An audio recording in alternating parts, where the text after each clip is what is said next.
where we left off was you all jumping into the sewers. So just to give everyone a quick recap, what had happened in our last session was you confronted Dr. Elric. You gave him the choice of coming in quietly or just wrecking his shit up. And so you chose to wreck his shit up just to show him a lesson.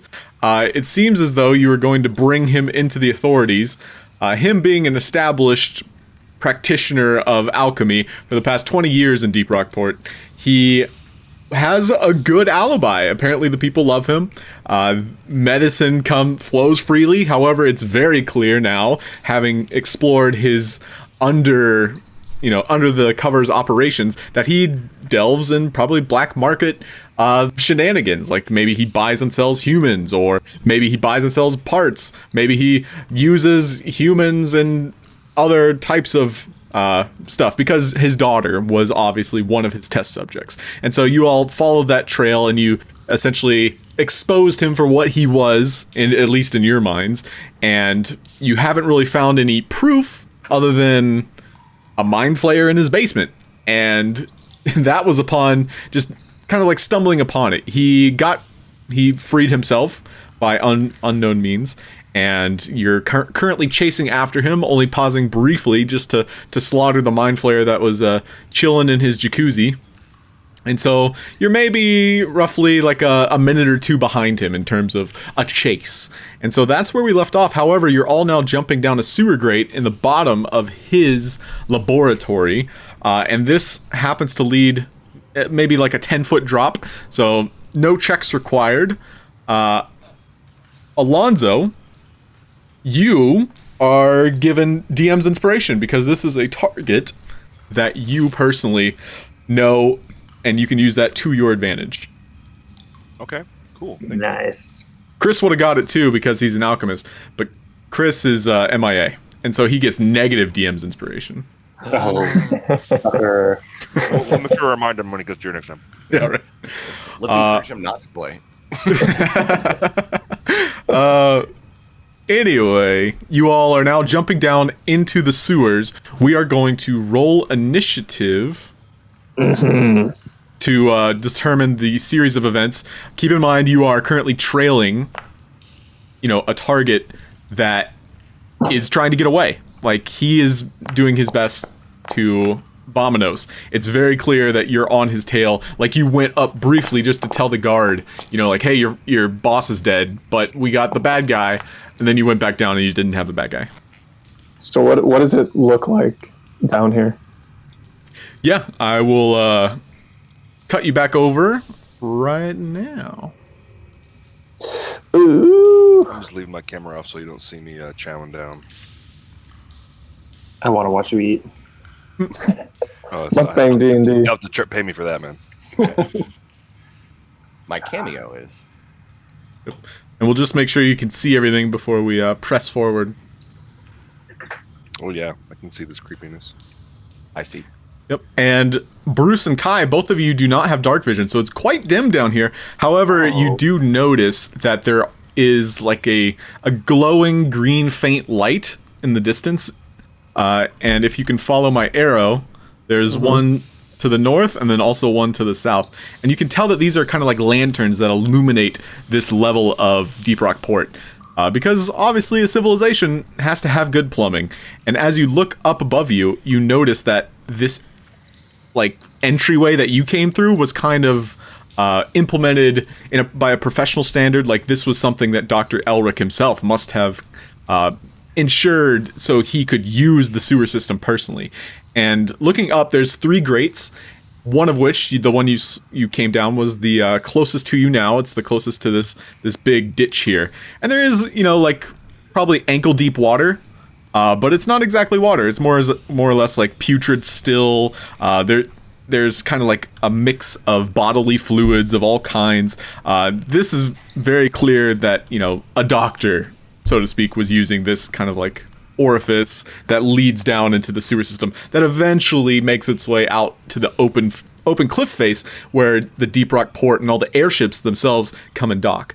And so this kind of like is magnetized, and those of you that are in the know with like runestones such as Laszlo and even Alonso, both of you understand that there are like earth runes that are kind of like magnetizing, i.e. pushing all of these fluids out and expelling them. There's also more, but you all will eventually find out. I don't want to reveal too much without questions. However, there are 2 question marks on the map if you'd like to investigate those. However, I just want to reiterate that you are chasing a target. So, I would say that we're like, there's no like waiting. Like I figured we were just like in and going. I'm looking for tracks first thing. Like, I mean, I know there's like, he like probably ran through the sludge, but I'm seeing if I can maybe see like any splashes. Like, so if he was running through the sludge trying to cover his tracks, if I could see if there was like a splashing on the side of the walkway. So if he went north or south. Sure. Go ahead and make your survival check. Random question, do bears have dark vision? Do bears have dark vision? Yes.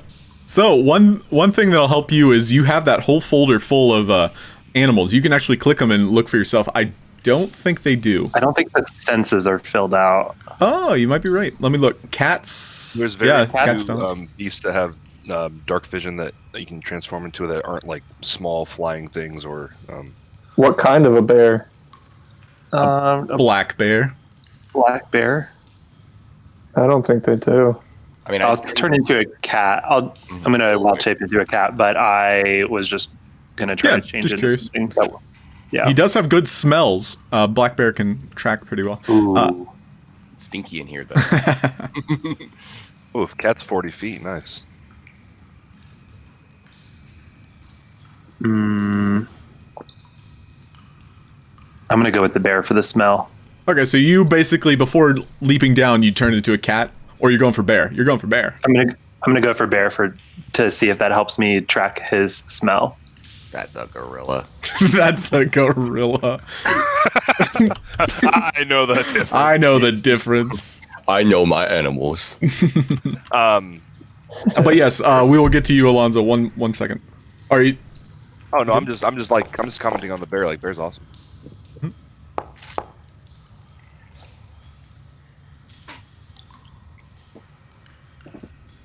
Wait, who's shooting a longbow? Looks like Alonso. How could you? Misfire. Misfire. These things just go off from time to time. You never know. They're dangerous. That's not a bear. There it is. Okay. There, that Did looks not mean. That's a bear. I realize why you said something now, because I didn't mean to click that. Oh, you're okay. Let's see. I was just updating initiative too. All right. So with your survival check, unfortunately, there's just too much going on. Like, you weren't the first to land in the puddle, and all the splooshes that everyone else made as they leaped down, especially Kai's bear form, as he literally made this big cannonball splash, completely covering the walls. Because this is a very small orifice. You had to go individually down this hole, and so you were unable to discern what direction, like a very specific set of footprints, might lead. However, make a perception check. So this is kind of like your redemption check. Redeemed. Twice as good. You. That's like a critical. Well, there's very limited ways for him to go, and while you take the time to like look for a trail, you discern that maybe a different sensory kind of like tracking might be more useful. Yeah, and Kai can understand us, right? Like, he can't speak, but he can understand us, like in druid form. I should remember that. I feel like from playing a druid. Kai, see if you can track him by scent. I can't find out where he went just by looking. I'd like to try to sniff out his trail. Okay, yeah, we're going down the combat tracker here. My bad. Yeah, you're okay. Laszlo, meanwhile, once everybody's down, he'll be the last, and he'll notice that there's shards of glass down where you landed. So he's examining this little question mark I left on the map. You can see those question marks, right? Yep. Yeah. Okay, cool. Yeah, he looks at it and he picks it up. Well, it seems to be, well, a vial of a recently drinking potion. I mean, I could try to see what's in it, or are we in a hurry? Yes and yes. Yeah. Yes. Okay, I'll look. I'll figure it out. And he'll This one here, right? Or yeah, the one To the right? The one south. The one you guys first would have seen. Oh. So he's looking to discern what this is. Because it's a broken vial that appears to be recently liquidated. This, I think it's a potion of invisibility? And he kind of like taps it to his, like he licks it a bit. And you watch it, he like fades in and out as though he turned invisible for a brief second. Yep, potion of invisibility. Yep, Salvatore, your turn.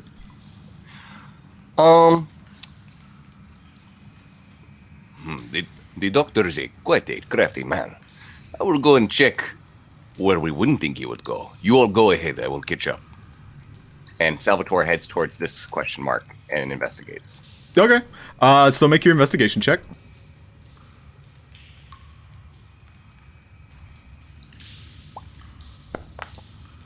Nice, so you find a loose stone. This happens to be a very collapsed entryway where people might have been able to enter into the sewer system once before. However, this entire chasm has been collapsed in on itself. So you do find a loose stone, and as you turn it up, it's false. It's basically like a hatch that holds some loose alchemical supplies. And so you find... Damn, you find 2 potions of invisibility. And you find 2 unidentified liquids that are in a very thin vial. Very good. Well, Salvatore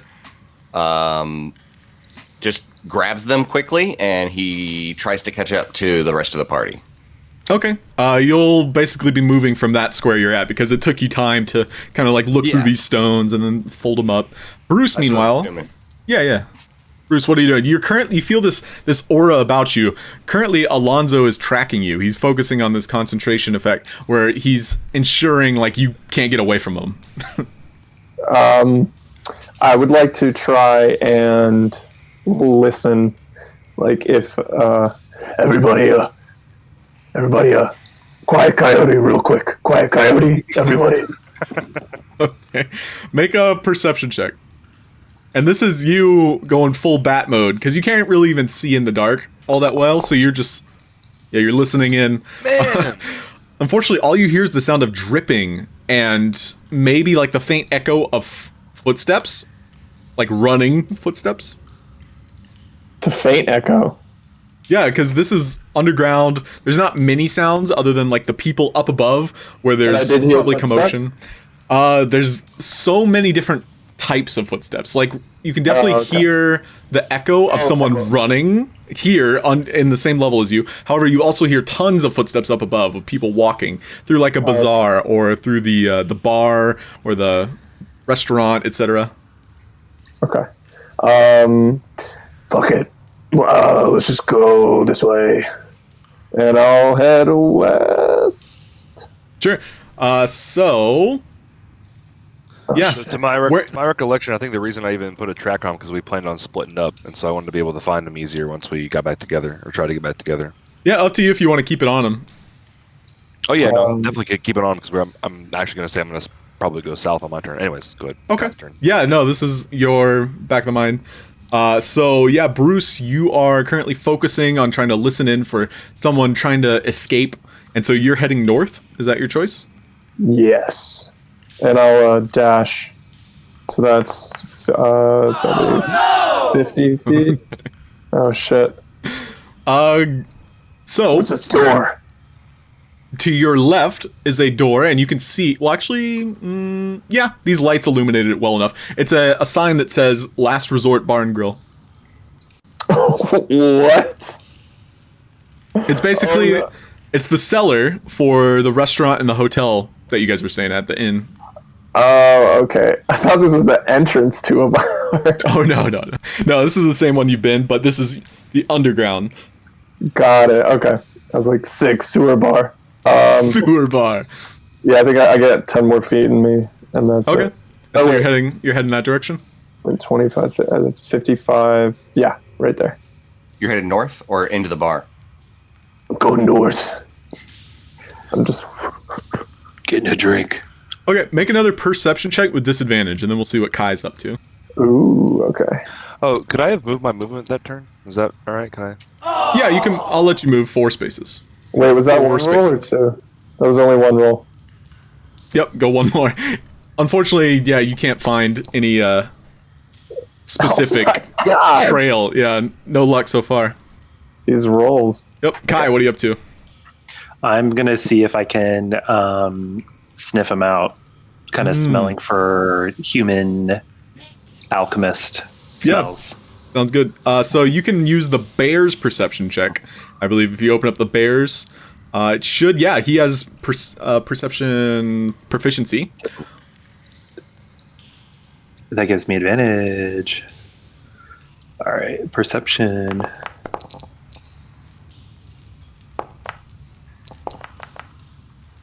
So with a 15, the first thing that you sniff out is this pooling mass that Alonso is approaching. Alonso himself, he's also trying different tracking maneuvers. However, right here where my arrow is, there happens to be a very large pool of what looks to be oil, some kind of viscous fluid that seems to kind of like curl and like pool itself around. It's almost as if it's moving. You watch as it like latches out and then pulls itself closer and closer to you all.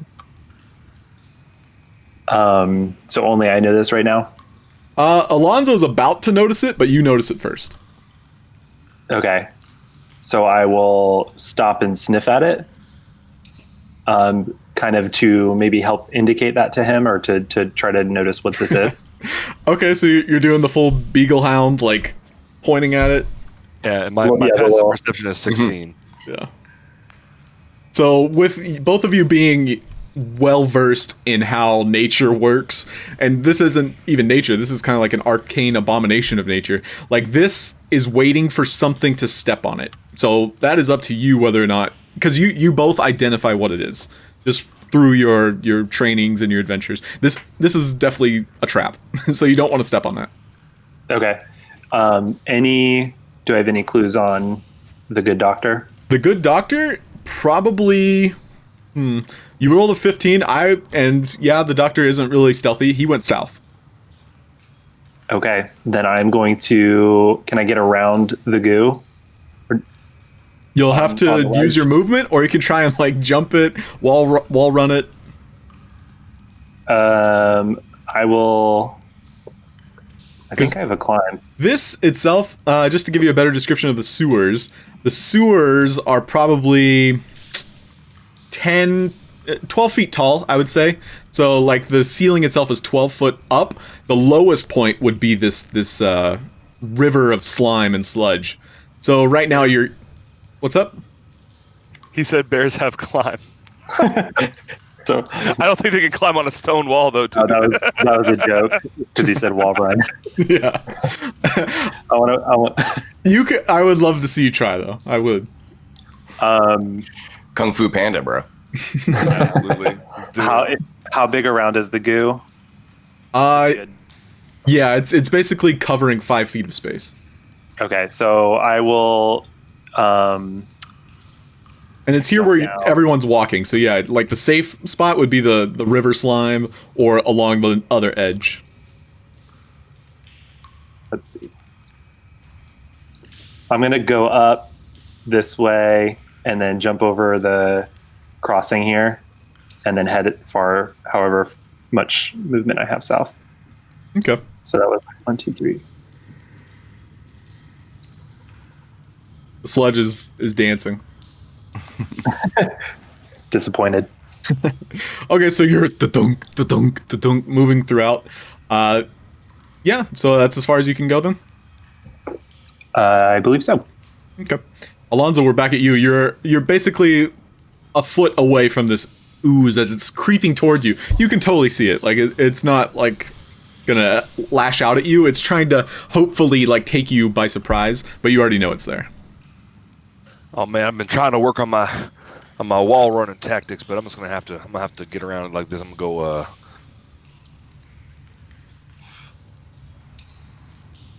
I turn. I say 1, 2, buckle my shoe. I'm gonna leap over this here. Let me get. What kind of check you want me to make for that? Oh, you're leaping, just to take a shortcut. Leap. Yeah. Do an acrobatics check. It's a low DC, but if you roll low, you roll low. So, no problem. Yeah, you get a little too much distance, and you kind of like catch yourself on the wall. So that was 2 spaces before my jump, and then how much movement is that to jump? Is it like I don't really know how that works, I guess. Well, you can still move only 25 per round, right? Yes. Yeah, it's at level 6 that I get the 30. Okay. So yeah, you could probably just keep pace with Kai, pretty much. Like, I'll say you guys are kind of like together at the same time. So that just counted as my third movement. Cool. All right, cool. That's my turn. Okay. Laszlo is actually dash. What's up? I'll dash. Sure. So that does mean you can't track. That's all. Oh, I'm just going this direction. That's good. All right. Laszlo, meanwhile, is noticing everyone left him. Come on, guys! Oh man! And he'll look and see the giant bear. You have teal bear. That's Kai. All right, Salvatore. Ooh, I don't see my movement. Oh, what's my movement on here? I just don't see it. I'm sorry. It's somehow reset to 0. But yeah, you can move 40. Oh. Or no, 30. You're 30. And then you have like that free dash with Tabaxi. But you can also dash if you choose. Yeah, so 5, 10, 15, 20, 25. And I can get under this little bridge here? Yeah, if you're in the sewer pit itself, the slime, sure, for sure. It's pretty gross, though. You can tell that this is like human feces. There's actually some blood in there. And it's being kind of like sludged and pushed down in eastward, or westward. Yeah, it'd be going west. Okay, and then with my dash, I get another... How much is the dash give me? 15 or 30? How dash works is it doubles your movement. So one thing to keep in mind, as a Tabaxi, you have a racial feat that lets you go even faster. So I hope you are looking at your character sheet when you... I mean, yeah, it just says 30, but I didn't look at the all the features, I guess. I looked at feline agility because I thought that's where it would be, but it's not. Feline agility. It's and then in your active abilities. I went ahead and clicked it for you. Okay. So just you're aware, it doubles your movement. So you can literally, this is how feline agility can be quote unquote abused. You can run 30 feet normally. With feline agility, you can run 60 feet in one turn. With dash, you can also run 60 feet. But how feline agility works is it doubles. So basically you're running 30 feet, you're dashing another 30 feet, and then feline agility doubles that. So you can run 120 feet in one turn. Okay. And then this slime is on the ledge above. He is on the ledge, yes. Okay. So it's 30, 35, 40, 45.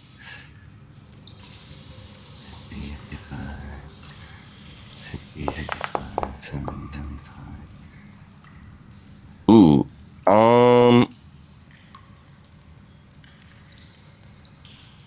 I guess I'm gonna call. And that slime was on that ledge. Yeah, I'm gonna climb up this ledge here, which will cost me how much? You are able to basically leap up it. Again, the sewer itself is maybe like 12 foot top to bottom. You were in the lowest part, and maybe like 3 to 4 feet. So that's where the ledge would begin. So imagine like 12-foot ceiling, minus 7 feet would be the ledge, and then minus 3-4 feet is the slime sewer part. Okay. Is this door unlocked? That door is unlocked. I'm at 85 right now. I'll go through the door. Okay. You can't really do anything because you're literally like breakneck dashing. Yeah. But you do gleam that this happens to be like a jail cell. And so you see a humanoid creature in every cell, every occupied cell. And there's a couple that happen to have like a corpse, and you can smell the corpse. Being practiced in the art of bloodletting and bloodcraft, like these are relatively old too. They aren't very fresh corpses, but they are deceased. However, there's maybe 4 living entities, and you can hear with your cat-like acute sense of hearing that they have a steady breath. They're alive, but there's definitely two corpses. Am I able to shout to my comrades, even while I'm breakneck speeding? I'll stop here if I have to. Okay. Yeah, what would you like to shout? I say, he's not in here. Go on without me. Okay.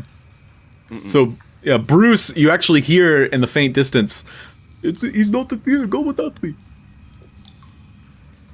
Right on. And that'll end my turn. And so it's Bruce's turn now.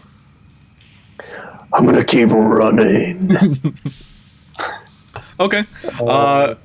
What are you looking? Like, how are you running? I just wanted to see where it turned again, and I'm gonna I want to do another listen. Aren't I the closest one to Salvatore, actually? You are. Yes. So it's 30. Well, we're still going by combat tracker. 40. No, not by that, but I'm saying who would have heard him. I'm not even sure. I'm just wondering. Everyone would have. It's like a big megaphone. Like, it's literally the voice is bouncing off of the walls. I was just curious. Sorry. Yep. So, Bruce, I hope you can see him, but there is a guard stationed right here. Oh yeah, I can.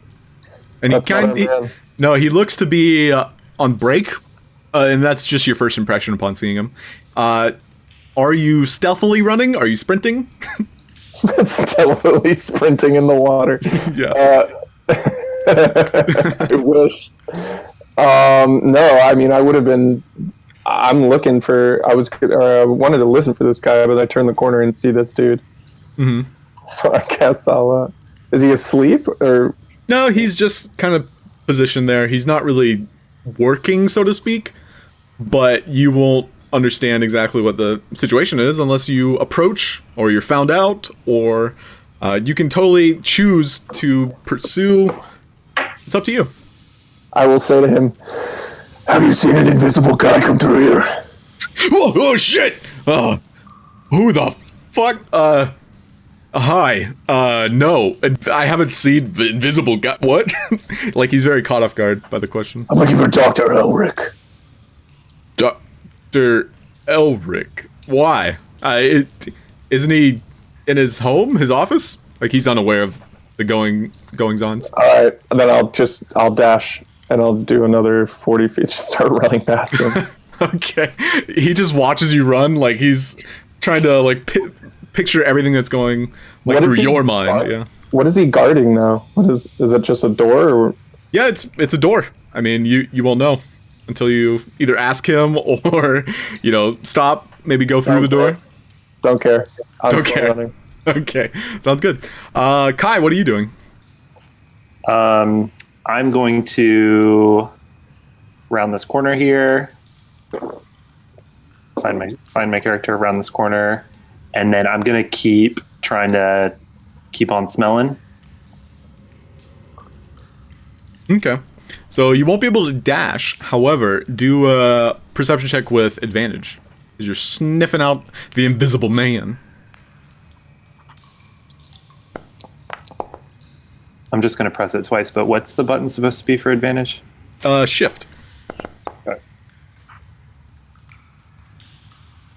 And so, yeah, with your keen sense of smell, you have a good idea of where this trail is leading, and you're able to accurately follow it. It's as though the footprints themselves kind of like leave this residue that you hone in on, and you're able to correctly discern it apart from others.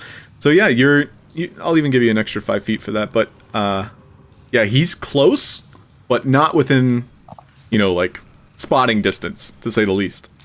Okay. Is that your turn? That's my turn. Oh, your mic cut out, but that's okay. That's my turn. Maybe I cut out. No, I cut out, I think. It was me too. I had to restart mine. I couldn't hear the good sewer ambience. So Dr. Elric is going to dash. You don't know where he is. Let's see. Does he hear a bear coming for him? Yeah, and now you could see a trickle of urine kind of like lingering from the top ledge into the sewer itself. The urine isn't invisible. But yeah, Kai, you feel as though you're getting closer. Alonso. This is a long tunnel. Yeah, it goes on, and you can see the lights too.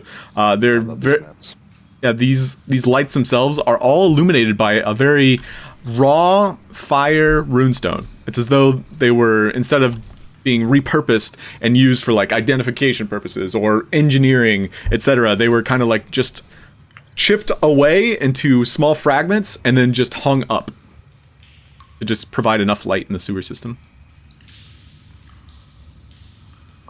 So Alonso, what would you like to do? Okay.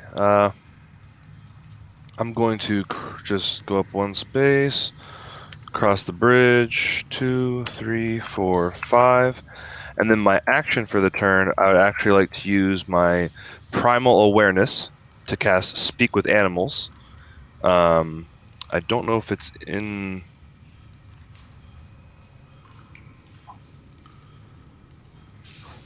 It is in my character sheet, but I don't know how to cast it. Oh, no, there it is. There it is.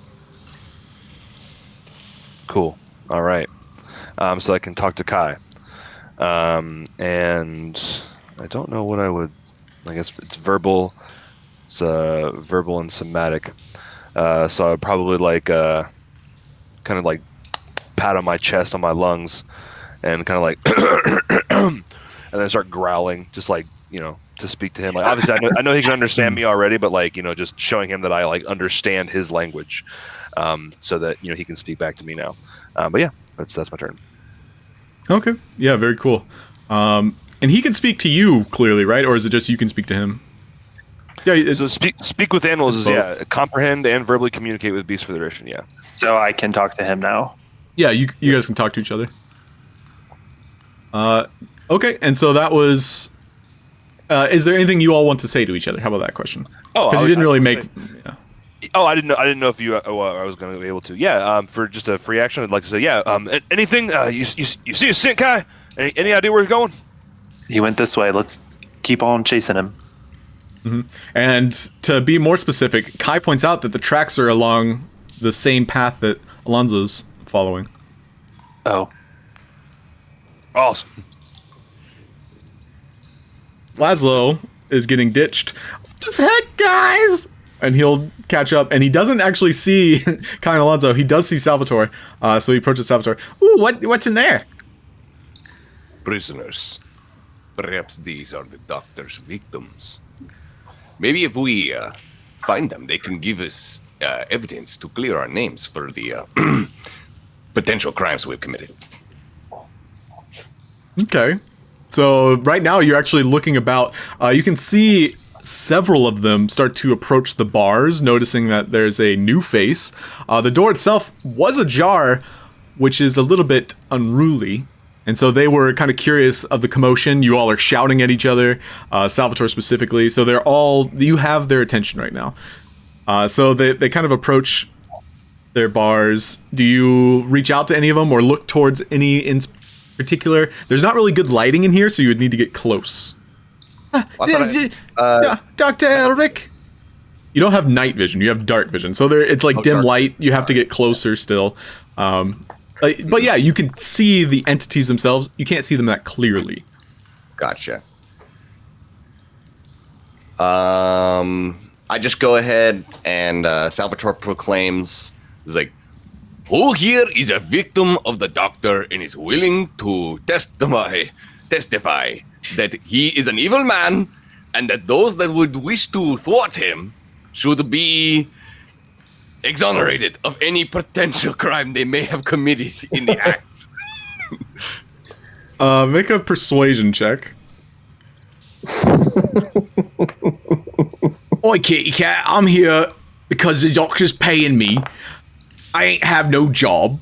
And so the doctor found me when I was looking for quarters on the street. And when he asked me if I want to make a cup of gold, I said yes.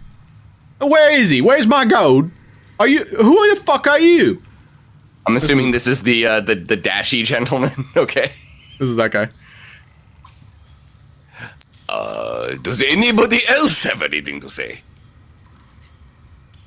And this is this entity right here.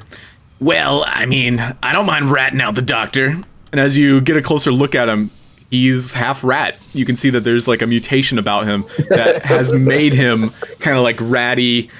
He's got this creepy looking tail that seems to like curl about. And it's almost like half of an arm that his tail creates.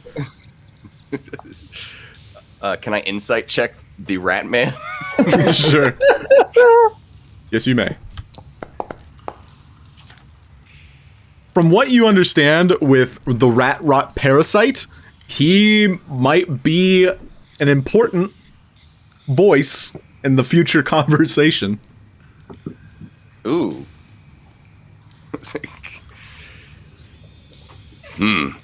I appreciate your willingness to to testify.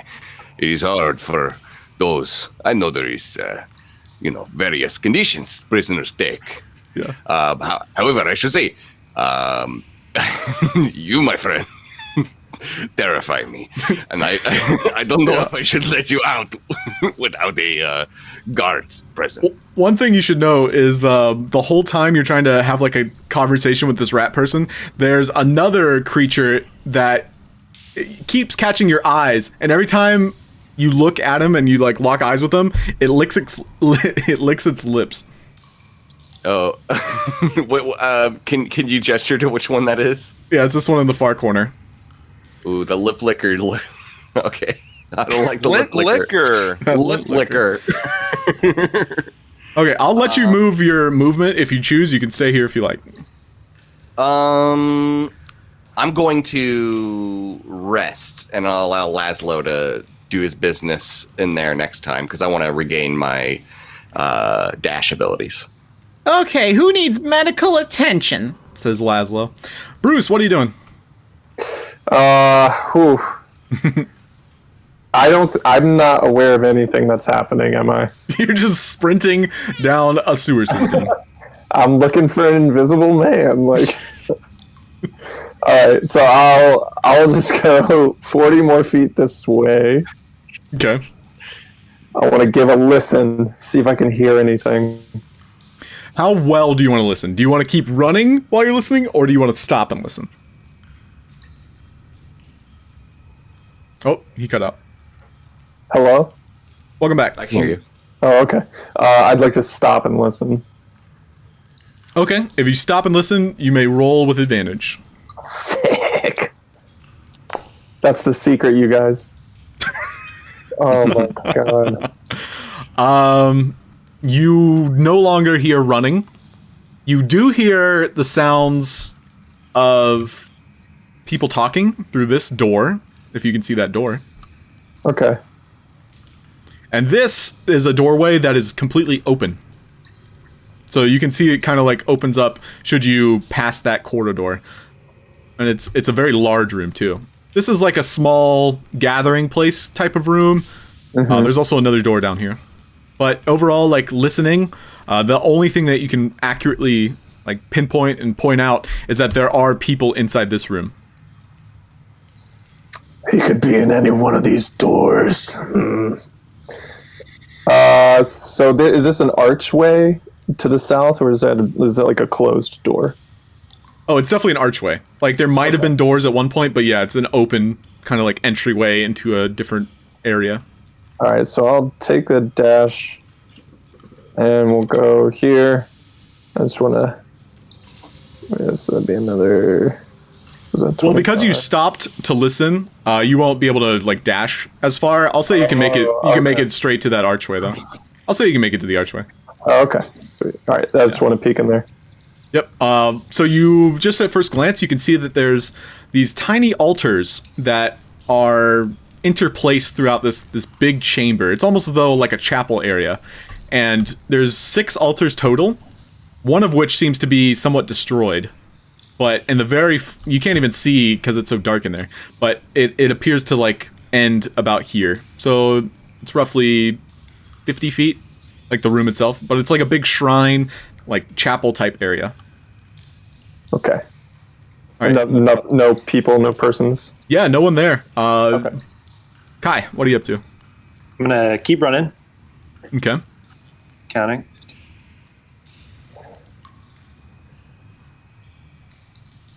How much movement is it to jump over that, or just athletics? Yeah, athletics or acrobatics, your choice. As a bear.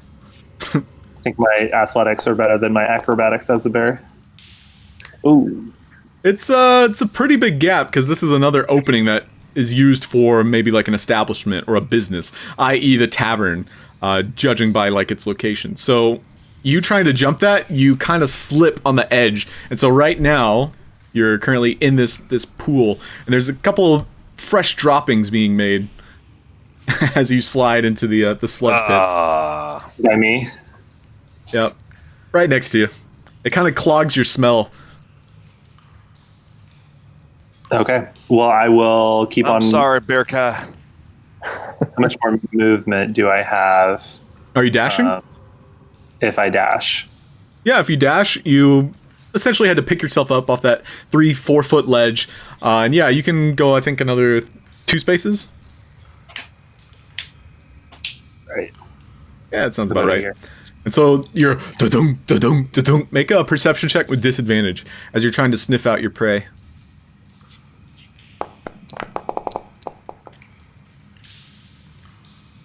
And so it was with disadvantage.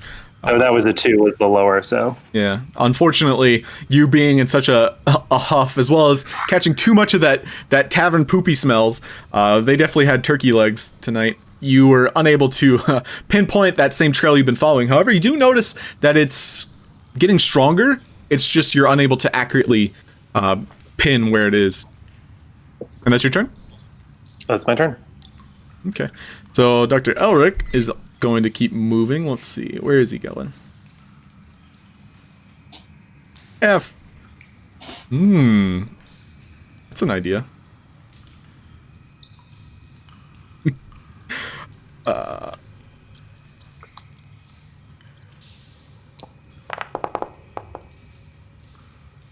You hear a splash, Guy.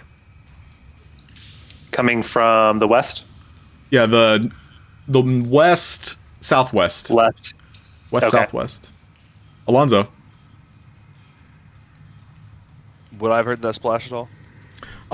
There's so many just overall dripping noises. You hear the splash of feces hitting the ground. You hear Kai and his like da-dong, da-dong, da-dong. That takes up a lot of audible kind of sensory. Yeah, it's too far. All right, well then I'll just be following after Kai. 1, 2, 3, 4, 5. And yeah, I don't really have anything to do as an action, so I'll just I'll just dash again and fall after him again. Anything, Kai? Where would you head, man? I don't want to go. I fell in this shit. Yeah, I didn't want to say anything. I was trying to go look past it, man. Just, where is he? We're going to keep heading this way to the west. All right, that's my turn. Okay.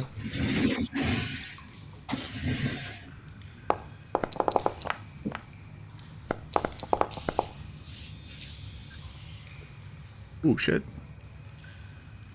Do you guys see those rolls when I make them? Just curious. No, not those two. It says I made a private roll. We don't see the numbers, but it says DM made a private roll. Good. It says question mark. Good. Sure. So now it is Laszlo's turn, it looks like. So he will attend to the wounded.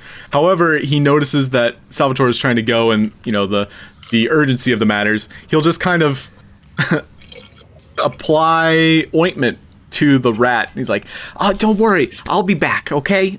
And he'll chase after you, Salvatore. You'll probably be taking the lead, but he'll be behind you. What are you doing, Salvatore?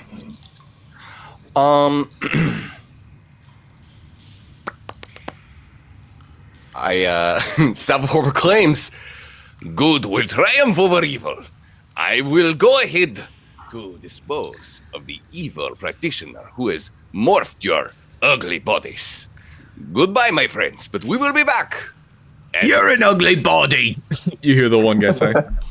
I choose to ignore the comments of abominations. Pussy! And, Hey, I'm a pussy. I am proud. And Salvatore starts, now that he has his increase. I don't have my. Did my original on top of feline agility? Did the dash refresh as well? So the way dash works is you can do that every turn as an action.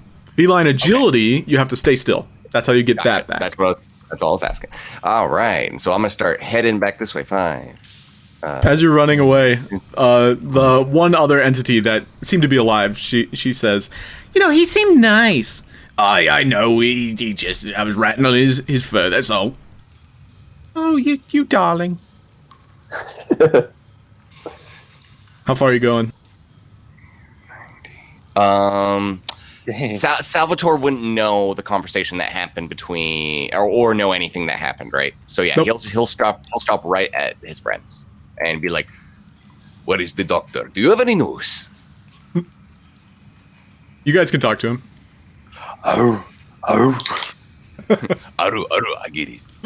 Order. Alonso, Translate. what would you like to say?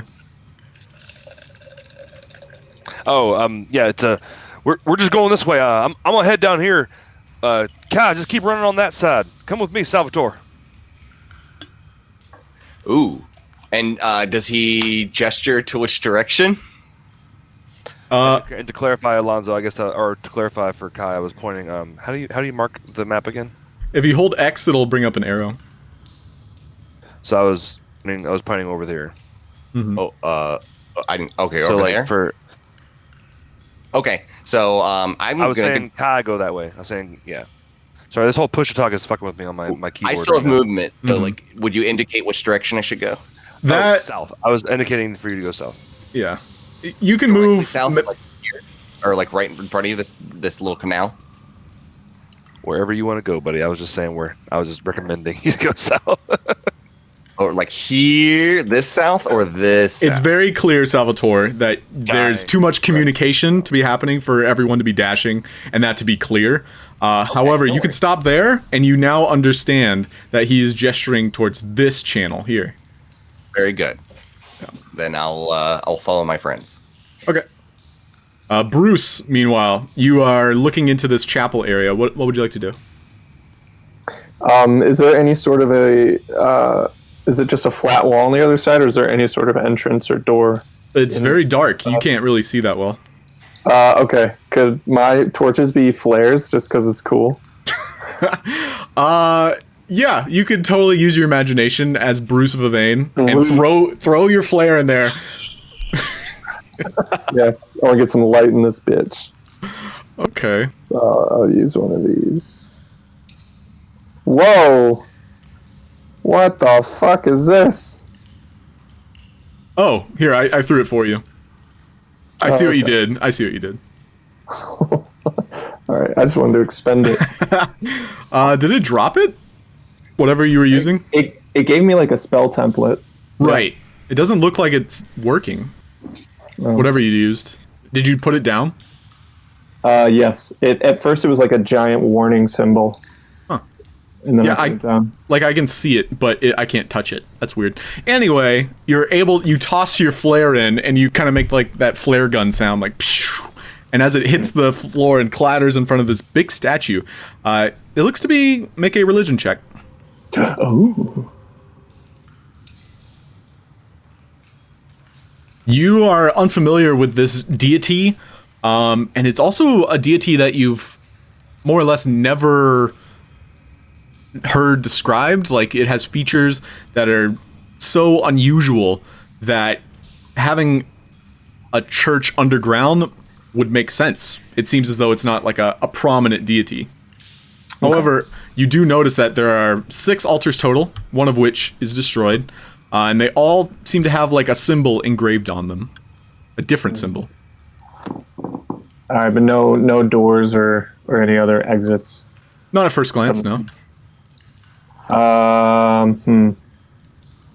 right, yeah, I'll go in, and I just want to maybe check around the back side of the statue.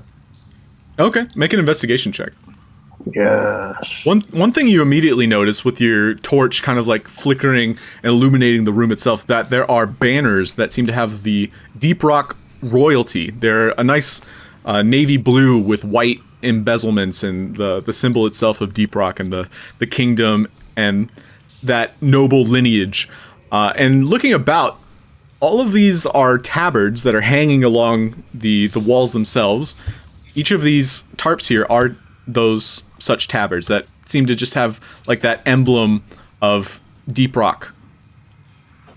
Okay. And it's very peculiar because this is like a chapel or a church, and those tabards seem to be kind of like out of place. And then you said they were from like the current Deep Rock royalty? Yeah, it's essentially like, think of it as an American flag almost. Like if you were in America and hillbillies had like a church. same thing. Okay. But yeah, there's probably a religion for the American flag. But this statue itself, it does seem to have a mechanism involved. However, it's not apparent at first glance. Like, you can tell that it does move. And that's all you get from that. Okay. Yeah, I guess I'll end my turn there. Okay. Kai. All right, I am going to run through this ledge. Okay. And see what I see when I round the corner and head south. Well, you don't see anything, but go ahead and make your sniffers. Make your sniffs. I'm sniffing. I rolled disadvantage on accident. They're the same, I think. Oh, okay. No, the higher was a 9, so that would have been 15. Right, so it is using your senses. And so your keen sense of smell, you do pinpoint that the smell you're trailing is going that direction. However, just with all the sludge, slime, feces, excrement, blood, there's no clear identifier of where your current prey is. However, it does appear that it's going into the sunlight, and you can see the light itself at the end of the tunnel. Hey. I'm gonna... I think I have like 2 more, and then I'm gonna stop there. Okay. Make 1 more perception check, just for funsies. Ooh. Boys for funsies. Yeah, you hear the faint breath of a man exhausted on this ledge over here. Oh. Can I say in bear speak to Alonso? I think I found him. You can... Did you dash? Just curious. I did not. No, I just used my normal. So my bear has 40, so I have a little bit more. Oh yeah, you went a little too far, but that's all right. All good. Cheaters get stitches. I will not say anything to Alonso. You can say up to 3 words. How about that? I smell him. Okay, make an intimidation check. Far away too, so he's like growling it loud. Yeah, make an intimidation check. Great. Yeah, that was in growls. Yeah, it's pretty intimidating. So it is his turn. He is going to you watch as he runs faster, and he actually trips right here, and the invisibility fades. And so you watch as it flickers as he gets into the sunlight. And when he trips, you watch 2 entities. And this is only Kai that can see it, and you can see them in the sunlight. Basically, the silhouette of them. They help the good doctor to his feet. There, doctor, I got you. So the doctor himself, he's led up to his feet. Go on now, we'll cover you. And the other creature, as he steps out of the light, you watch as he drops this robe behind him, and he's covered in tattoos. You guys can't see the art yet, can you? I can. Nay. This is the doctor who has the tattoos? No. These are... Well, you all can't really see them yet, but they look like those hairless Sphinx cats. And they are tabaxis. One of which, hairless tabaxis. One of which has an eye that appears to be pulsing with a bloody glow, and he has what appears to be a toupee that kind of like curls around his balded head. The other one, the one who disrobed, he's covered in tattoos, and it appears like that skin that kind of like folds over itself, like it tightens as he flexes it. Go on, Doctor. And so they are added to the initiative. Alright. They're just going to hold the line right now. But the Doctor is basically being held to his feet as the invisibility begins to fade. Alonso, you'd be able to see him if you catch up to Kai. That's all.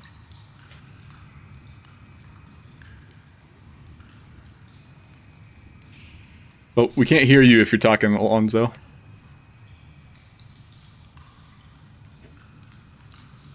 I forgot to change my push talk button. So that was 6 spaces. I got 3 more. I'm dashing. Okay. Yeah, you can totally see Dr. Elric right now. And I'm gonna bonus action Hunter's Mark him. Okay. And Good call. My turn. You're not getting away this time, Doc. That was an Australian accent for some reason. It's Captain Boomerang over here. He looks back at you, and then he looks back behind you and sees the bear, and he's more scared of the bear than he is of you at the moment.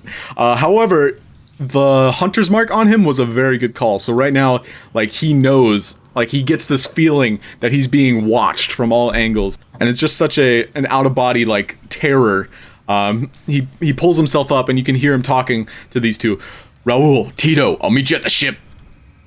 Raul and Tito. So Laszlo is gonna dash to try and catch up. That's 10. And then 50. He's right in front of you, Salvatore. So it's your turn, Salvatore. What would you like to do? I really wish I knew what was behind that corner. Or the orientation. But I'm just going to go ahead and 5, 10, 15, 20, 30. And then I'll use my dash. 35, 20, 25, 15, 25, 15. Yeah. I made an okay call, I guess. All right. And then out of breath, I'll be like, darkness will never prevail. Oh, look, Tito. We got a kitty cat that walked into the wrong alley. You sure you ain't lost, kid? Au contraire, mon ami. I'm right where I want to be. Okay. Bruce. Okay. I've got this statue. I would like to run my bat fingers near like the base and check the backs of it, and within the engravings and folds and stuff, just get a good peeks. And you're specifically looking here, right? Like around just near the statue, like back side of the statue. Yeah, investigating stuff. Okay. Sure. Make your investigation check. Is Kai poisoned? It appears so.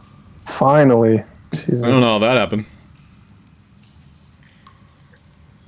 Yeah, so with that investigation check, you specifically see the mechanism that would turn the statue. And you can tell that there's kind of like a ley line that follows down underneath the statue and out towards each of the individual altars, all 6 of them. However, one thing you also note is that this crumbled altar, this one here, where the tabard is, it's kind of like torn and tattered at the very bottom. Does it look different from the other tabards, or are they all the same? Yeah, torn and tattered at the bottom, as though someone had touched it, finagled it. Oh, I see, but like the sigil on it is the same? Yeah, they're all the same, like tabard, Okay. the same symbol on them. They're blue with white.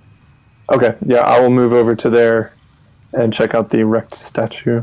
Yeah, that's definitely a pathway that leads. The doctor's secret lair. And I'll just go inside.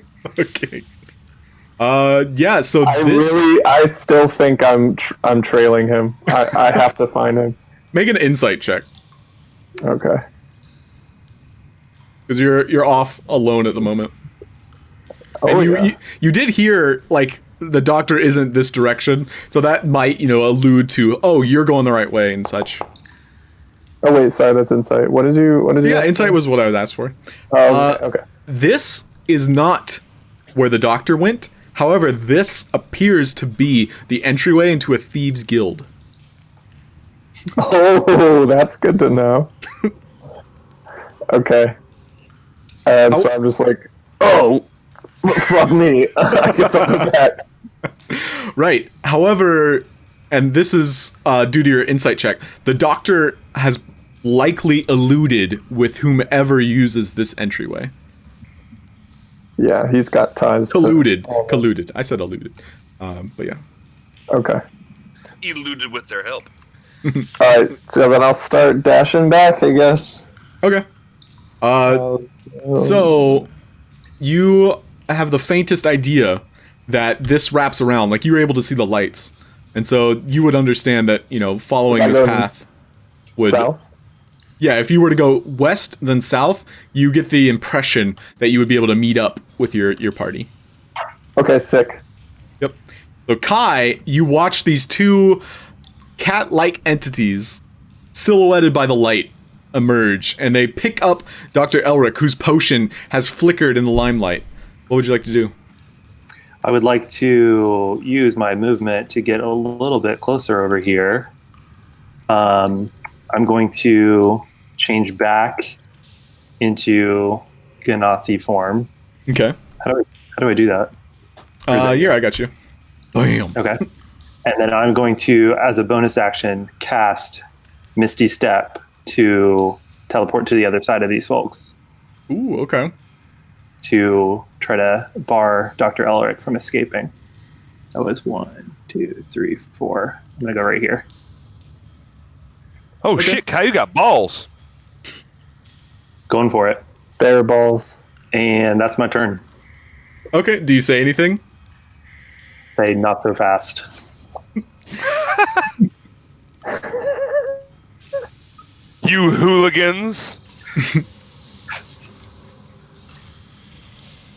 Okay, I like it. Dr. Elric is going to pick himself up off the ground, and he'll leap the 3 feet into the water, and he will attempt to pass on the opposite side.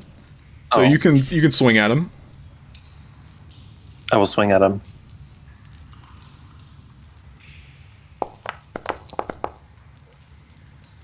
It's 12.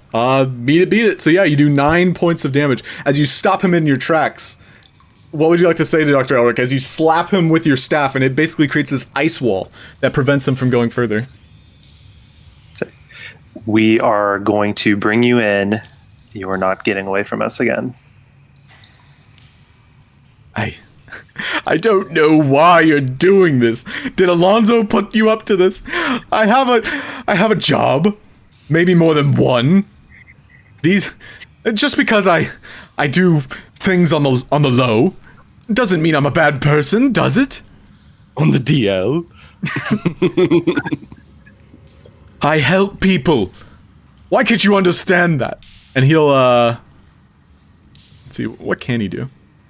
He's actually gonna try and cast suggestion on you. It's a DC 14. You can click that button with your guy selected. Ooh. That's plug-in. So as he tries to sway you with arcane means, how would you like to refuse? So how can you not understand what it is that you're doing? I suppose I tried, did I not? Raul, Tito, you know what to do. And you watch as his form flickers just a slight amount before going invisible once again. However, your friend Alonso can see him quite clearly. Raul, sorry, buddy, this ain't personal. And he'll pull out at the same time a rapier and a main gauche. And you'll watch as his rapier ignites in flame. Salvatore? I recognize this. And they're both back are facing towards Alonso and towards Salvatore. So both of you might be able to use that to your advantage. However, they're essentially pinning down Kai at the moment. So that's going to be a rapier strike against Kai.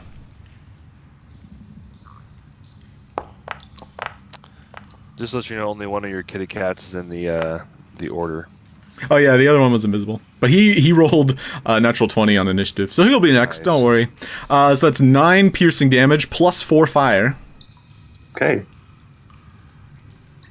And then, as much as I'd love to be able to see him when he's invisible, I just have advantage on wisdom and or perception and survival checks to track him. I cannot, Right. fortunately, Yeah. see him invisible. Gets better. But yeah, his invisibility is essentially like you see his body and it's coated with this sludge and slime. He face planted into the water not too long ago, failing one of his stealth checks. And so you can see like the outline of him quite clearly, in fact. Tito is going to kind of like do a backflip, because monks do that. And he'll backflip over, wall ride behind you, Kai, and he's going to whap you with steel knuckles. And then throw in an unarmed strike for good measure.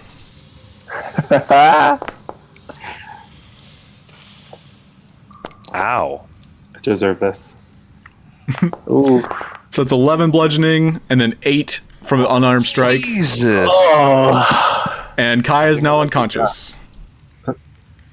Oh my god. Alonso, your turn. Oh, fucking hell. Oh, damn it. They don't say anything. They just knock him out. They don't, like threaten to... Oh no, basically Dr. Elric said, take care of it. Kai was in the way, and so they took care of it. Okay. All right. I'm gonna holler out, Kai! I'm gonna rush forward. 1, 2, 3, 4. Yeah, 5. I'll just get as close as I can, and then just I'm gonna put the hold the bow up directly to Elric, like, you know, because I saw him go invisible, but I'm pretty sure I know exactly where he is. I'm gonna hold it directly where it's at. I'm gonna say, "You do not touch him. I put this arrow straight through his head." Okay, make an intimidation check.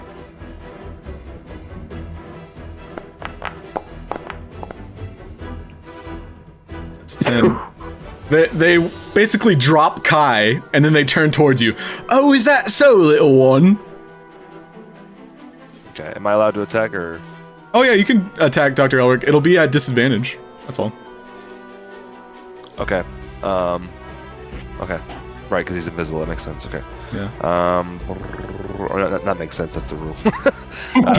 You do recall seeing Dr. Elric in a very weakened state. He probably ingested a potion or two, and that's why Kai couldn't drop him.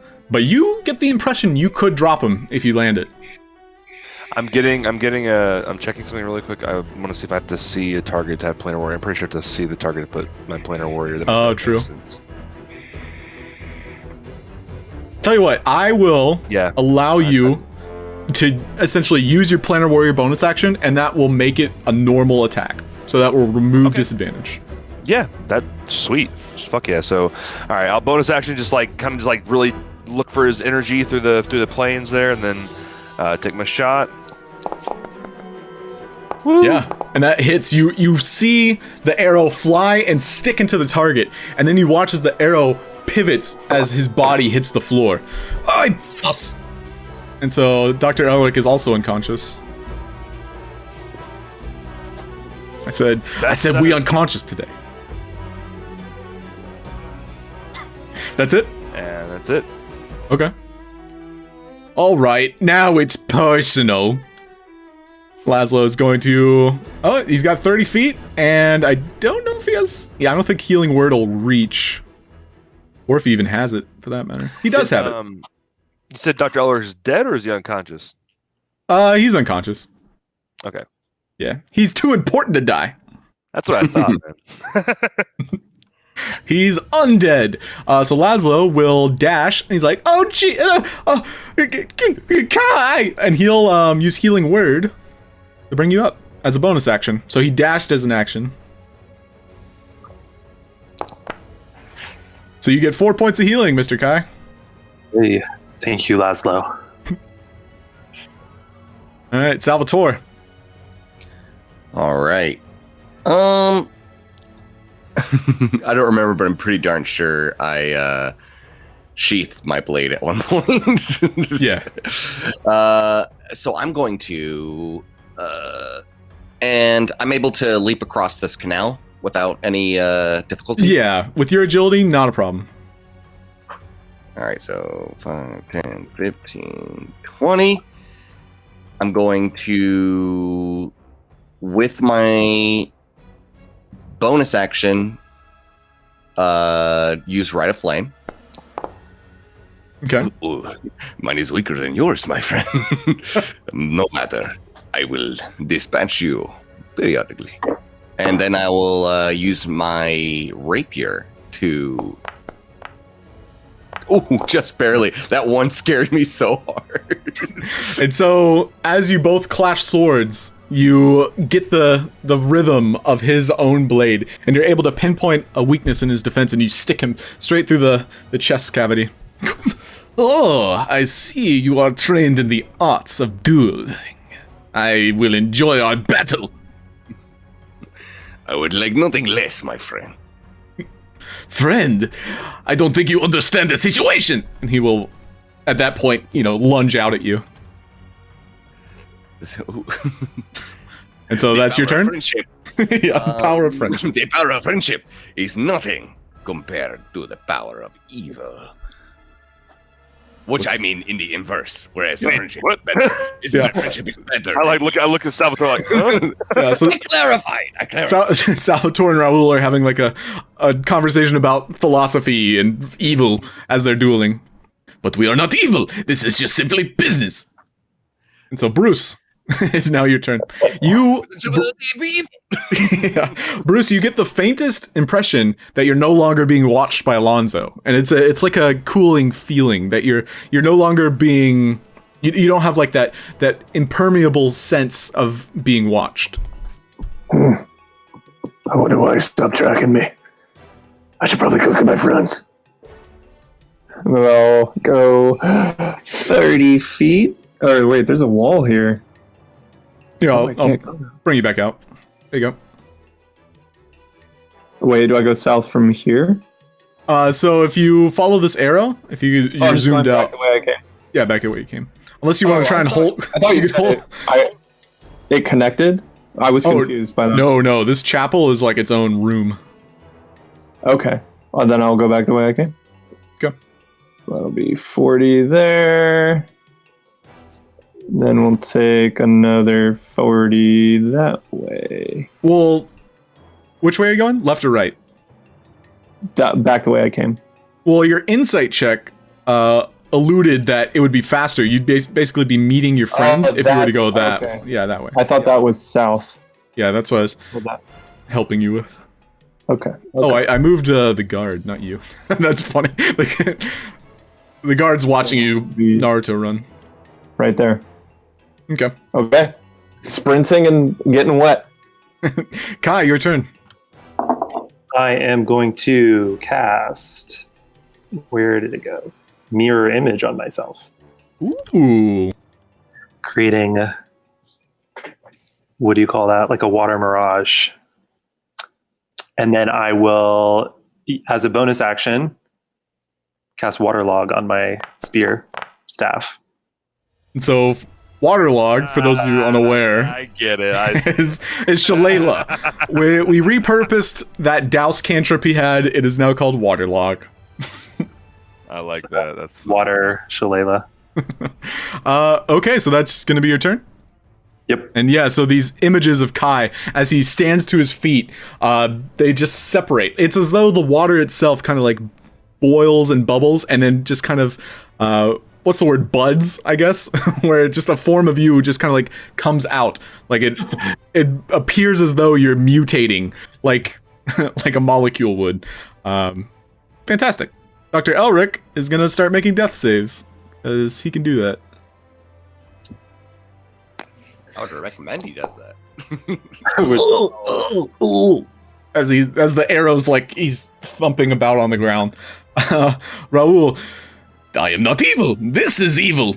What I'm about to do to you. And he'll try and stab you. Whoops, only once. Ooh, I think it's a miss.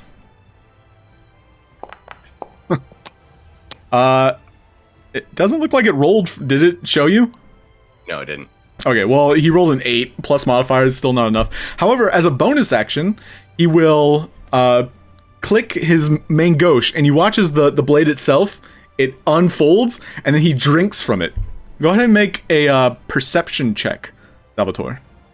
Oh, no abilities, perhaps.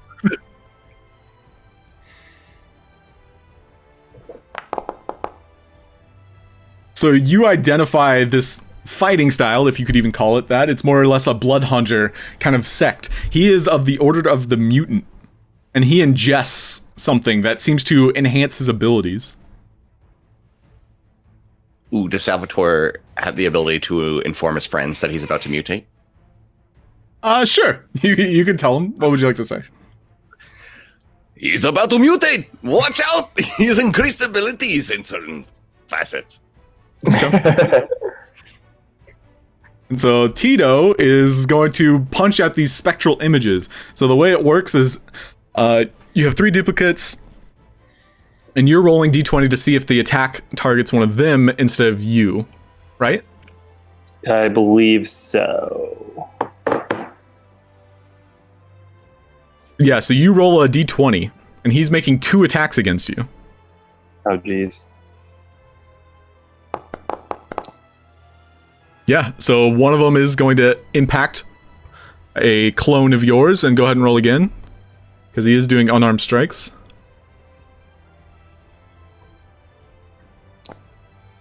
Okay, so let's see if he lands both of his abilities.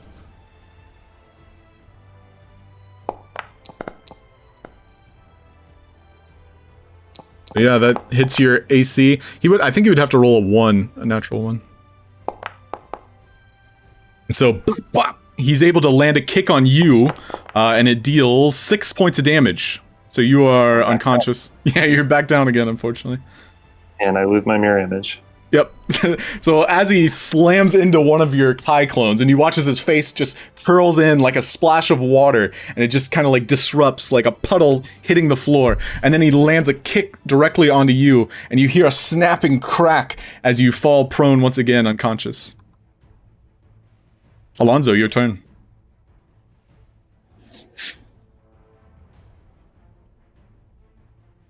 Oh. Ka! How many times am I going to have to yell your name? I'm going to run over to him. Let's see. I'm actually going to go ahead and grab him and try to resuscitate him. Use my action to medicine check him. Okay. Yeah, you're basically in the same space as Dr. Elric. Yeah, I mean, overall, or you can share your spot with Kai. That's up to you. But they're both unconscious. Yeah, no problem. You're able to stabilize him. He does not get a health point back. Right. Bonus action, I want to switch my Hunter's Mark to Tito. Okay. And that'll be it. You're next, kitty cat. Yeah, sure. Whatever you say, young one. That is our word.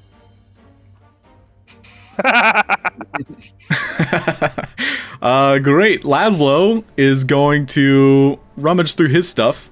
I think Salvatore has all the potions. And he'll look through all of the things he can do. There's not really anything he can do other than pull out the crossbow. And this blasts through Salvatore in your defiant steps back and forth, the rapier bout. He will land a bolt on Raul, and as it impacts him, it just bursts, kind of as though it was never there to begin with, taking 7 piercing damage. Ow!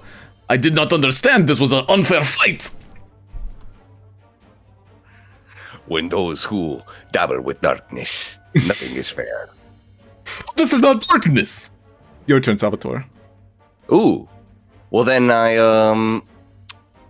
have an anime style fighting conversation where I'm like, why do you do what you do? How do you feel that you are right? No one is ever right, no one is ever wrong. We are just beings in the endless expanse of the universe. That is above my pay grade. I do not understand the words you say. You never will. And you're ching ching ching ching.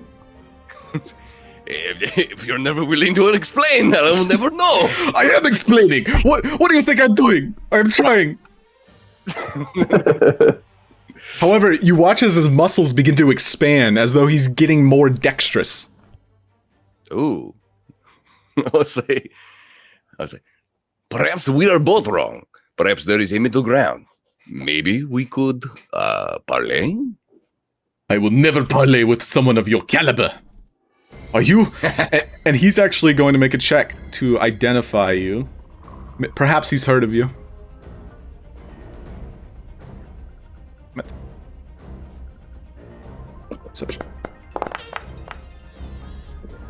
You're a shadow walker. I thought you all died in the flames.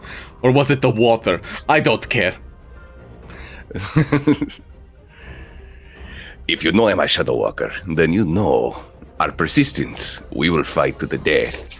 Perhaps it does not have to be that way if we do not fight.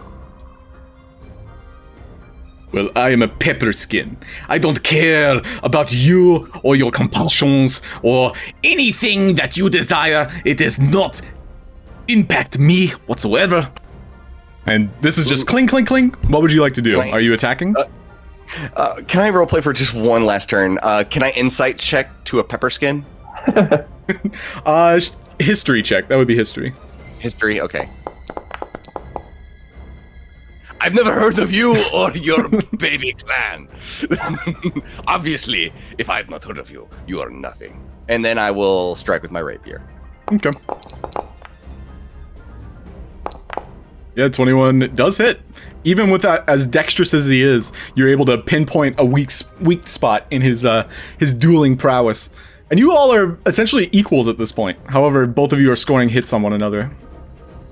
So 9 points. Very nice. You had your bonus if you wanted to use it.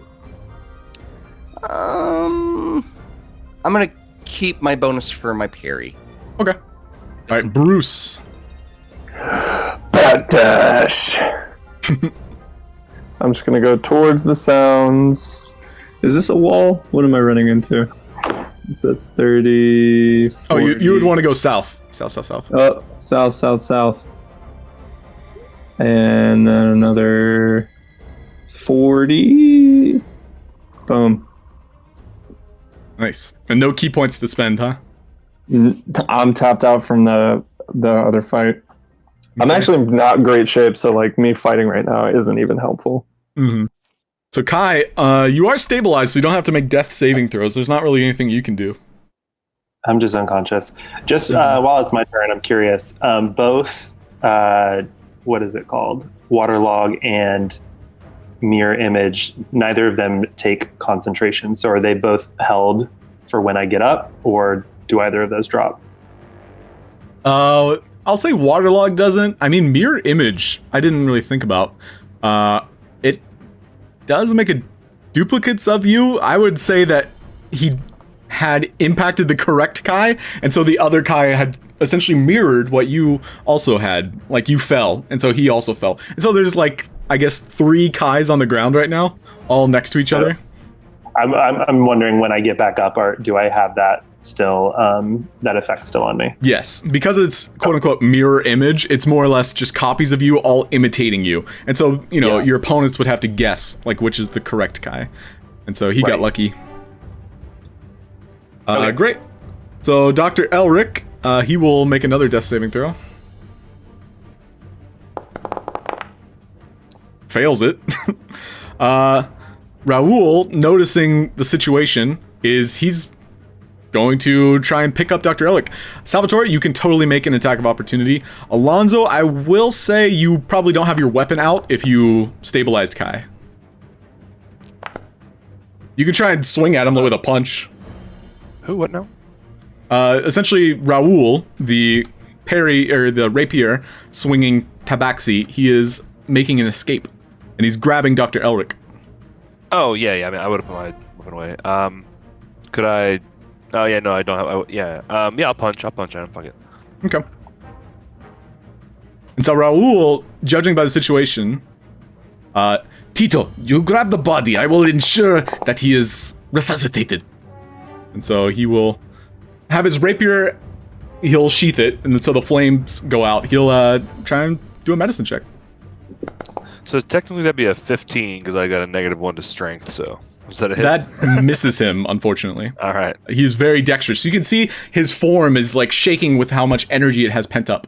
And so he stabilizes Dr. Elric. You watch as he takes his main gauche, he pops it open, and he fiddles around, pulls out this little small, thin vial, one of the ones you found recently, Salvatore, in that collapsed cavern, and he'll pour it down Dr. Elric's throat, and he'll massage it. And as he does so, he's sheathing everything, and he's looking up and over at you. He had maybe given you like a sucker punch just to get this momentum. And Salvatore, you did land another hit on him with that 22. However, he is not going down. He's currently bleeding profusely, though, so another hit like that might take him. Don't forget, Salvatore, you have your right active, so you want to be rolling that whenever you're using your rapier. Oh, I thought it automatically did. It does not. It does have. It does not. That is your dexterity bonus. Huh. So yeah, you do a lot of damage, my friend. That +2 was not the +2 is from your dueling. Okay, well, I will roll another right then. I thought it automatically did.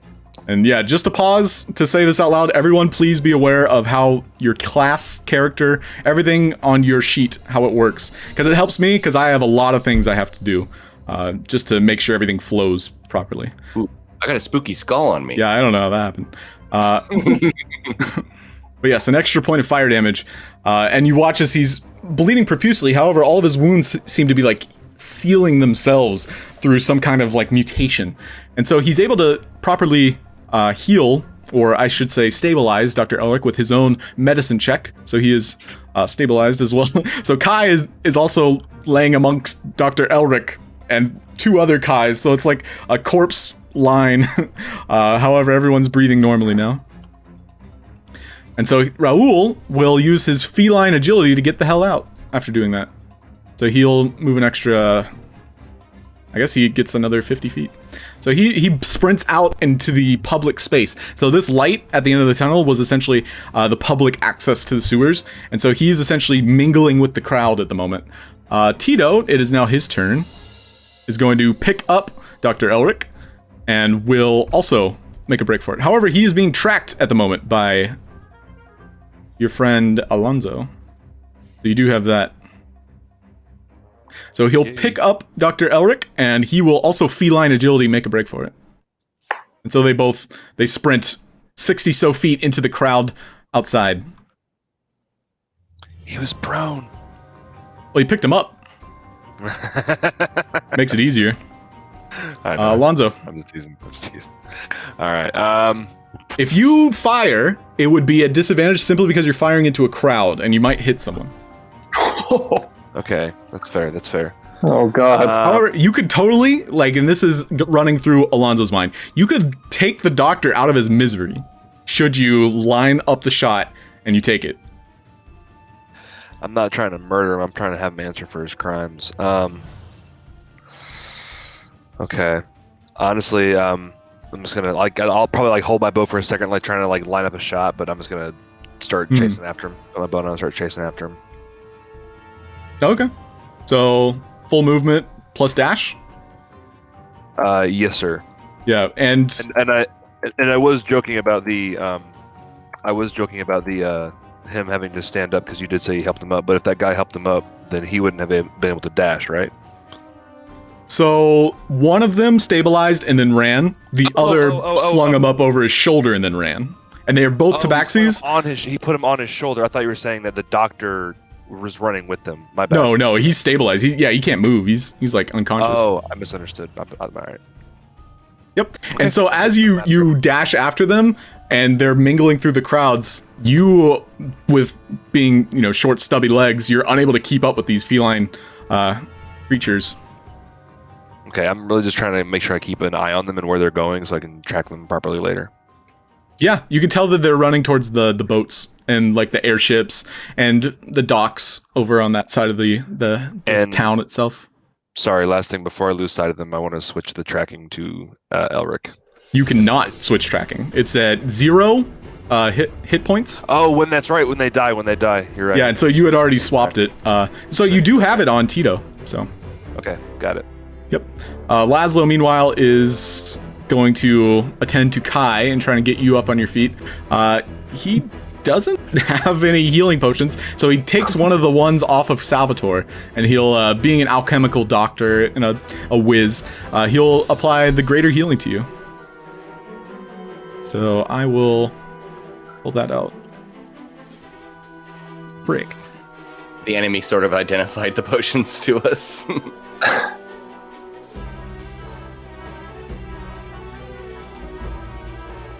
This combat music slaps, by the way. Good stuff. So go ahead and take 7 points of healing. It's actually an extra 2d4 on top of that because it's a greater. Ooh.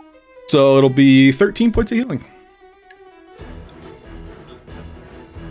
So I owe you a drink, Laszlo. Welcome back to the world of the living, Kai. Did we get him? No. Salvatore. Salvatore, feeling cheated, runs and dashes, and feline agilities because he didn't move last turn towards them. Okay, so you're able to keep up with them, and so we're essentially going into the realm of imagination because I don't have a crowd map. So as you're running through the bazaars, keeping up with them, you watch as they look back at you. Tito kind of like actually does a pss, pss, pss, pss, as though talking to a cat, and your friend Raoul will turn and try and sucker punch you.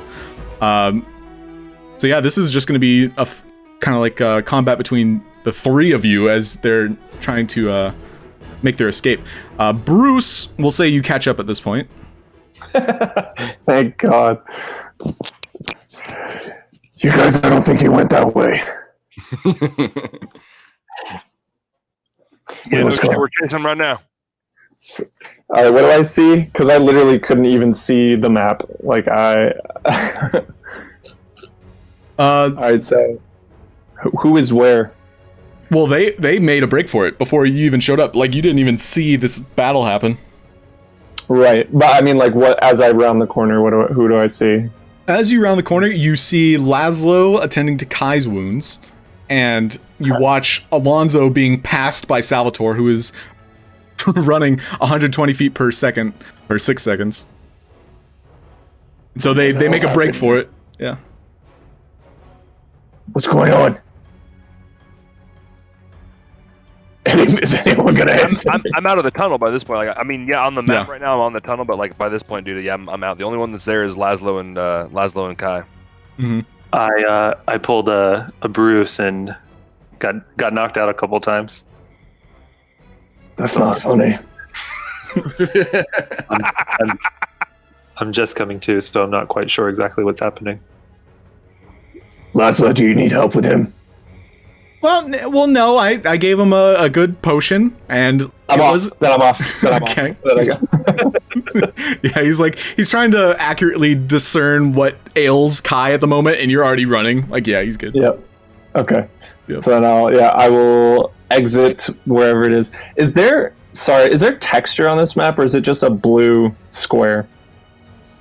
Oh, the map ends right here. No, but I mean, like, is there a graphic? Because all I see is just blue.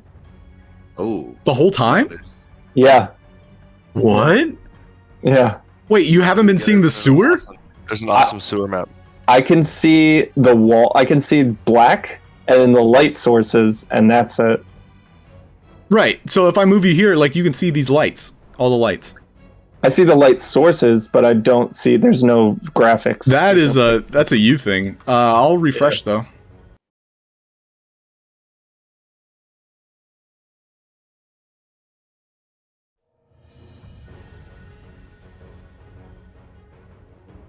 I was like, oh, he looks so happy. Me laughing at my Bruce comment. Well, that sucks. But yeah, if you guys ever can't see the map, trust me, there is a map. So just, say something. That's all. Great. We'll give Bruce a second. However, Here it is. It says you're using a scene background texture with dimensions 4240 by 5600. One or both whose dimensions exceeds the maximum texture size. Oh yeah, it's a me thing. Is it just too big? It's too big. I guess my device doesn't support it. Anyway, I would like to exit through whichever exit there is over here.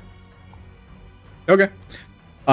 So in that case, we are currently in a quarrel with Tito, Raul, and Salvatore. Meanwhile, Alonso is able to...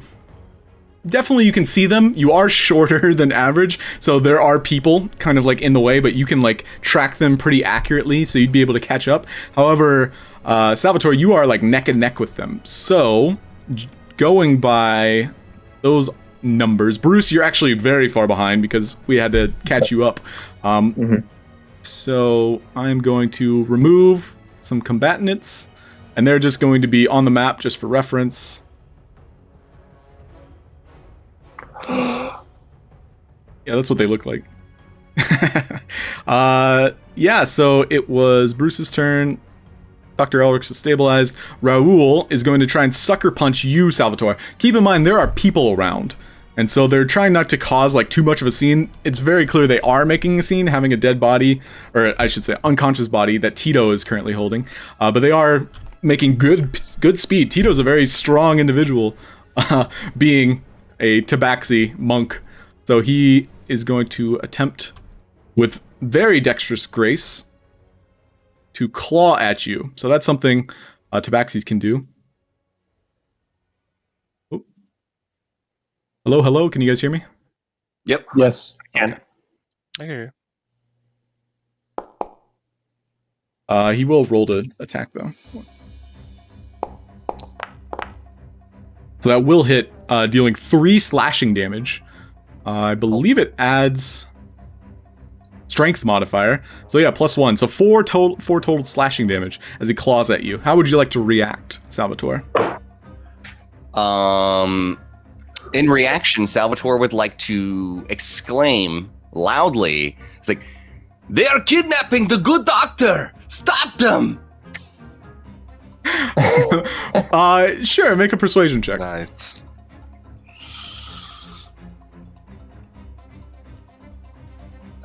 Persuasion. All the people look at you and they see like all these cats fighting. It's like, cat fight, jeez, oh god. The good doctor that they've known their whole lives, and they don't have an inkling of suspicion. You watch, but I know it's a low roll. So Raul hisses at you, and he's basically trying to prevent you from chasing after Tito, who is the one who has the doctor. And so Tito, being familiar with the area, is going to start leaping from building tops. I'll make him make an acrobatics check because he is holding the doctor too.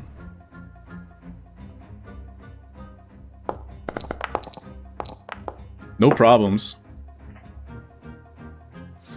So he's making a break for it, and Raul's trying to stop you. Alonso, you're able to keep up, and you do see Tito with the doctor. You could totally take a shot at this point if you wanted to, on him or the doctor. But he's basically getting out of the crowd of people and leaping up to the rooftops, heading towards the wall where all the airships are docking, like that cliff face.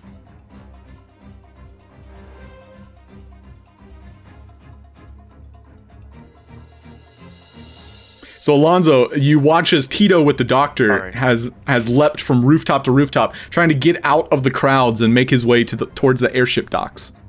And you're able to get a clean shot. Is Yeah. Raoul the one carrying the doctor? Raoul is the rapier-wielding blood hunter. Tito is the monk who is currently carrying the doctor. Gotcha. Okay. Oh shit. I'm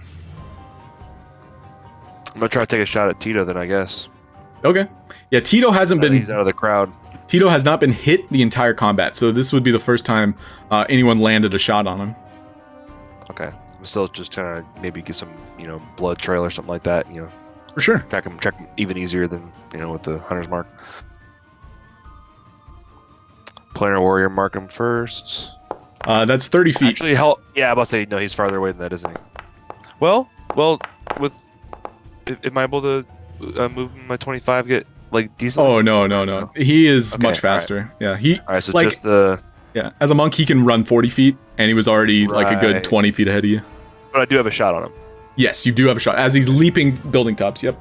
Cool. So there's is 19 hit? Yeah, 19 does hit. Go ahead and roll your hunter's mark damage too. Sweet. Yeah. We're gonna be in so much trouble.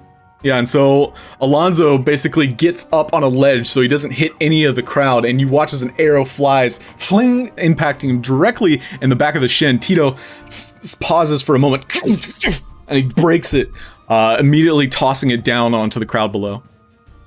And he'll continue his momentum.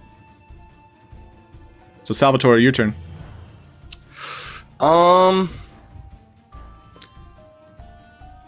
Sensing the urgency of the situation, Salvatore gestures sort of as he's running, says to Raoul, "You coward," and takes any ensuing hits of opportunity as he's pursuing Tito. Okay. Work is work, friend, and he'll slash at you and attempt to hamstring you, but obviously that's not how it works. So he'll make another attack of opportunity.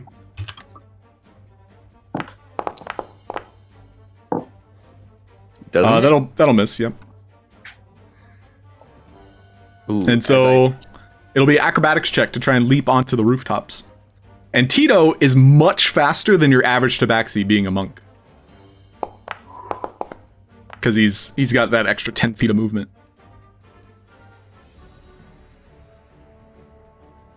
And yeah, without flaw, you're able to shimmy up one of the alleyways as though to cut him off, and you do. You're actually right next to him.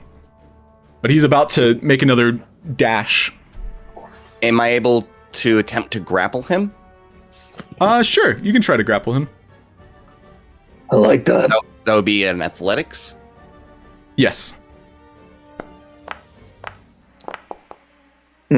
Unfortunately, he will have to roll for that. Never mind. So he'll try to break out of it. He's carrying someone right now, by the way. Yep. However, he is very agile, and even though he's carrying someone, they're unconscious. They're maybe 100 pounds. Yeah, I would say that's a detriment. You're able to slow him down in the slightest, for sure. Okay. Give him a little trip. Yeah. Okay. Okay.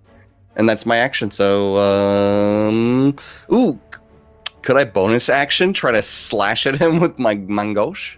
You just tried to grapple him, and I would assume your rapier is sheathed. That makes sense. Yeah, no worries.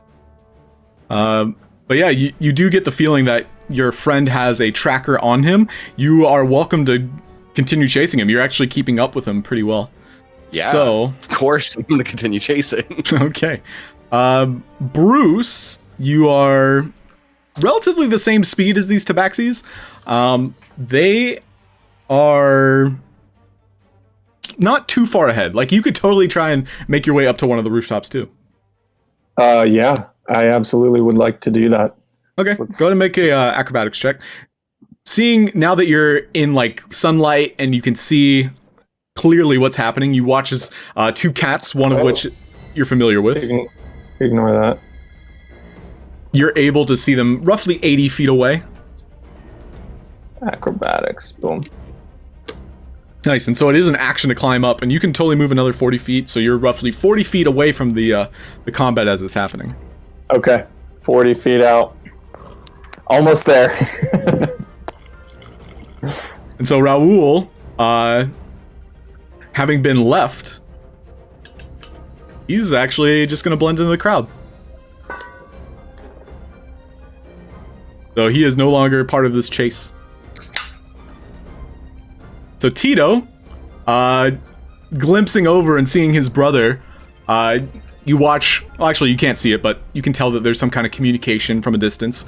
So Tito nods, and he'll lay down Dr. Elric. It's just business, alright? And he's going to back away. Do you let him back away, Salvatore?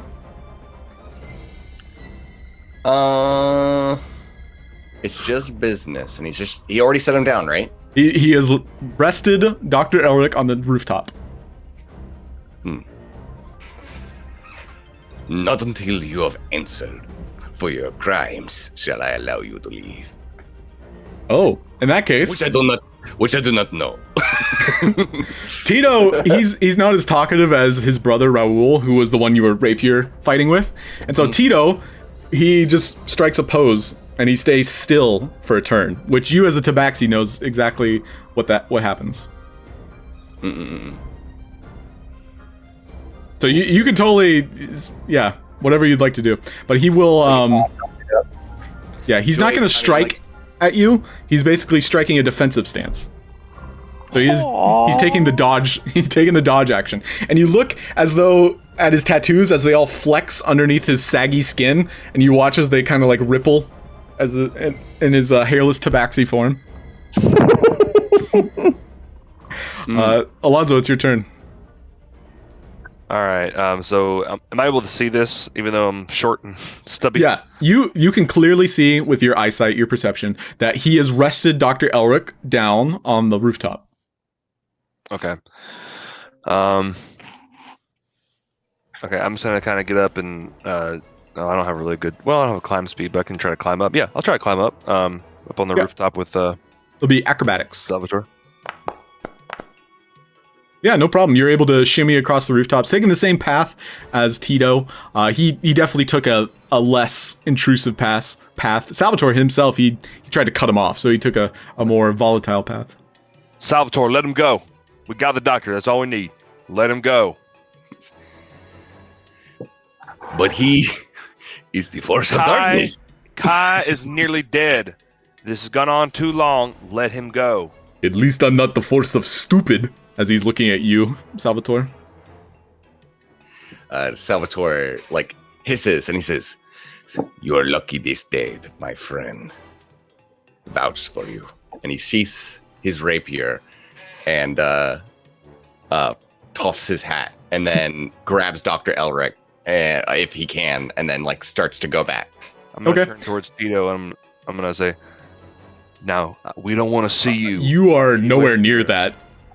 Oh, like, you were shouting. I had to holler. Okay, all right. Yeah. Like you were, yeah. Tell you what, because of shout those things. Yeah. Well, I take it back. You could have gotten close. Like he was defensive stance, and they were kind of like squaring off. Yeah. What would you like to say to him? You stay away from us. Don't follow us. I don't want any of your people following us. We see you, you're dead. I know your face. I don't forget it. Nice. Make an intimidation check. God, I'm so bad at these.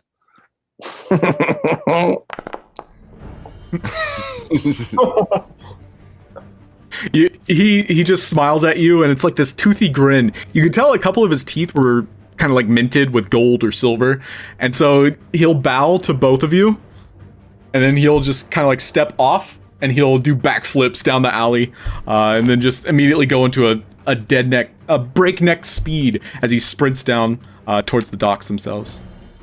And so combat's over. We're gonna go ahead and take a break.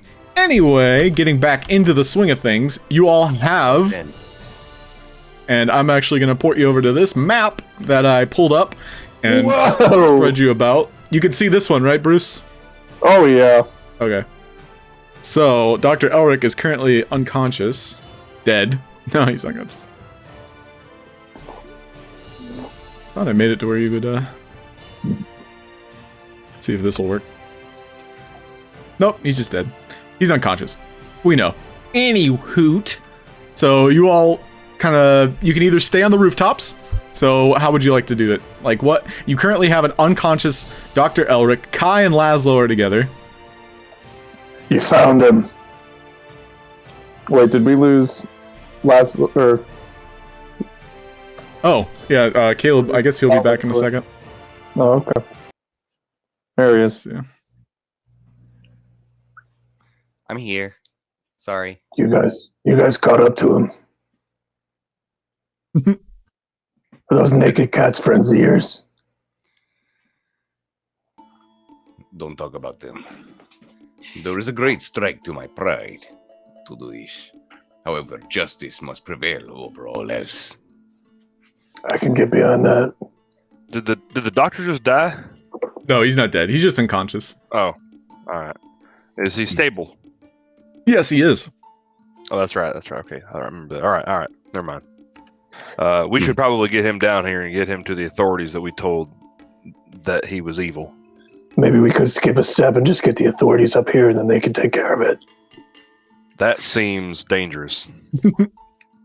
Well, I think perhaps informing the guards and saying, please escort us back to Elric's lair. Yeah, can I look down to the streets? Are there any guards on the street? Yeah, there's guards. More or less, like, this is a busy trading kind of like bazaar area that you all are in. The buildings themselves are a little bit shambly. It's kind of like slums in the sense of like they were raised structures very quickly. And so right now you all are on like one of the tallest and definitely more solid foundations, like in terms of a building rooftop. So it's, you know, a couple feet down below, probably 20 feet ish, where the bazaar level is. And that's where you could definitely find a guard or two. 2d6. 2d6.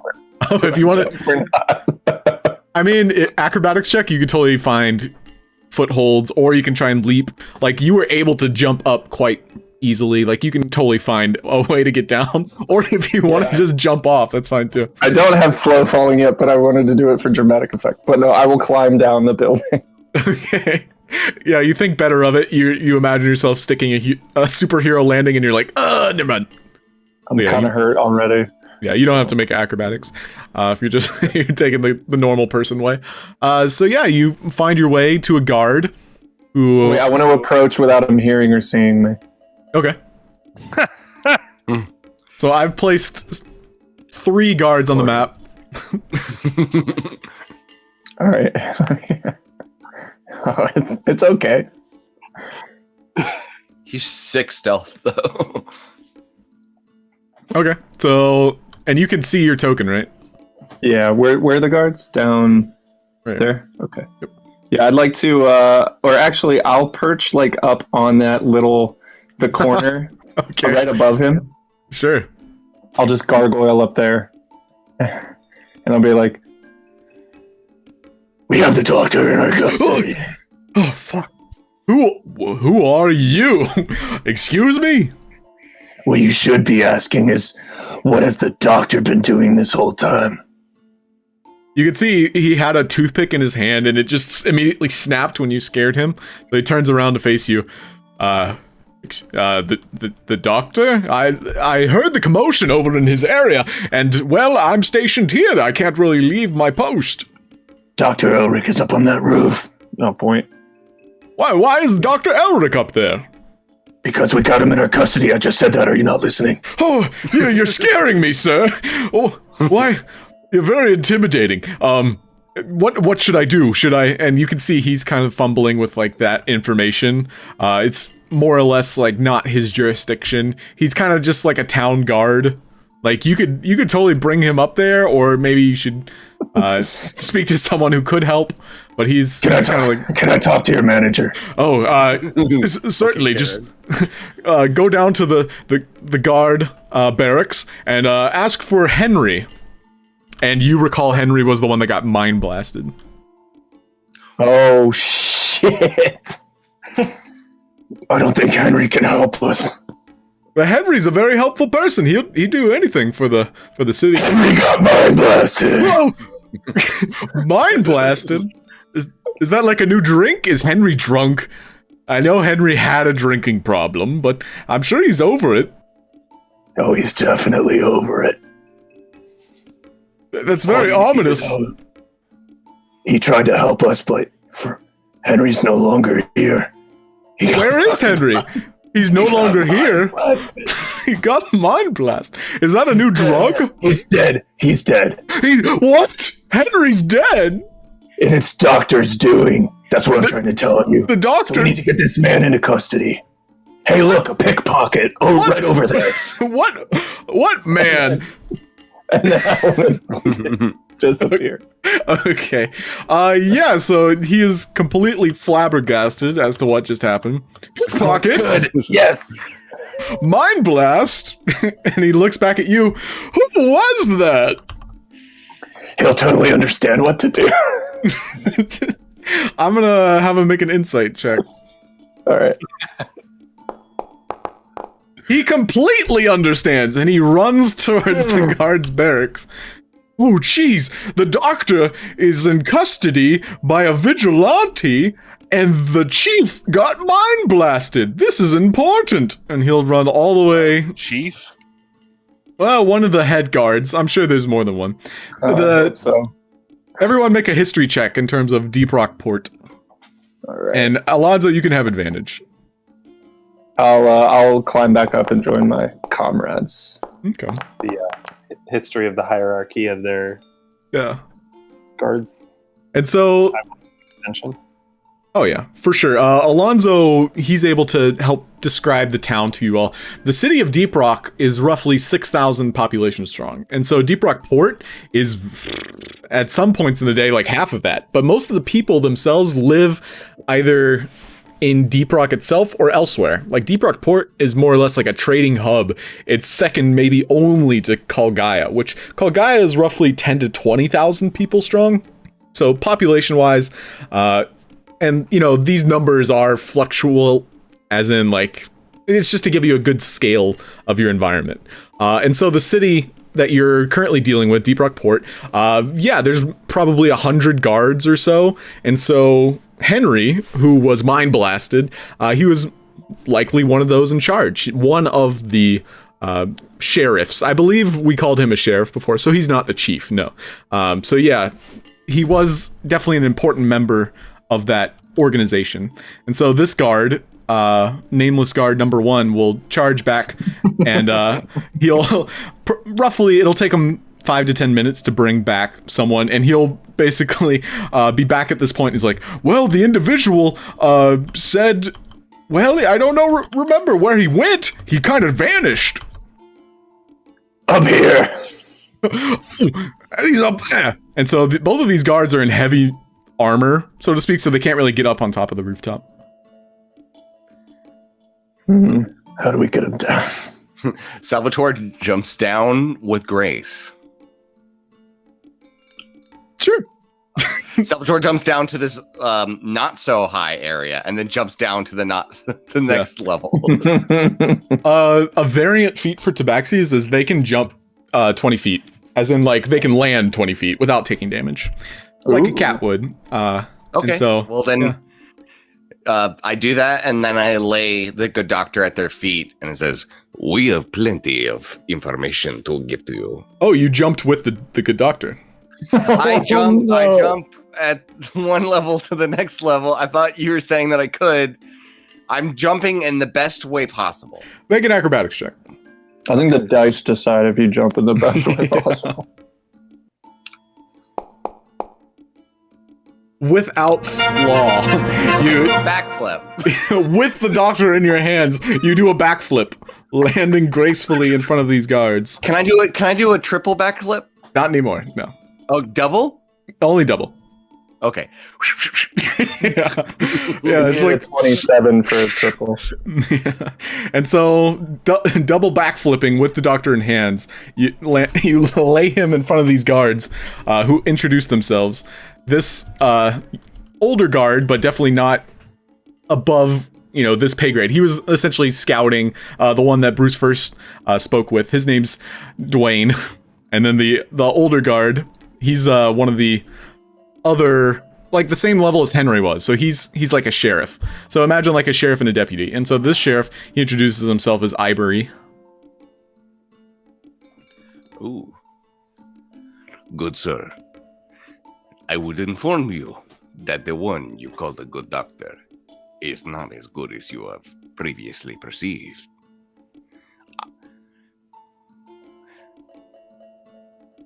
Is that all? I'm...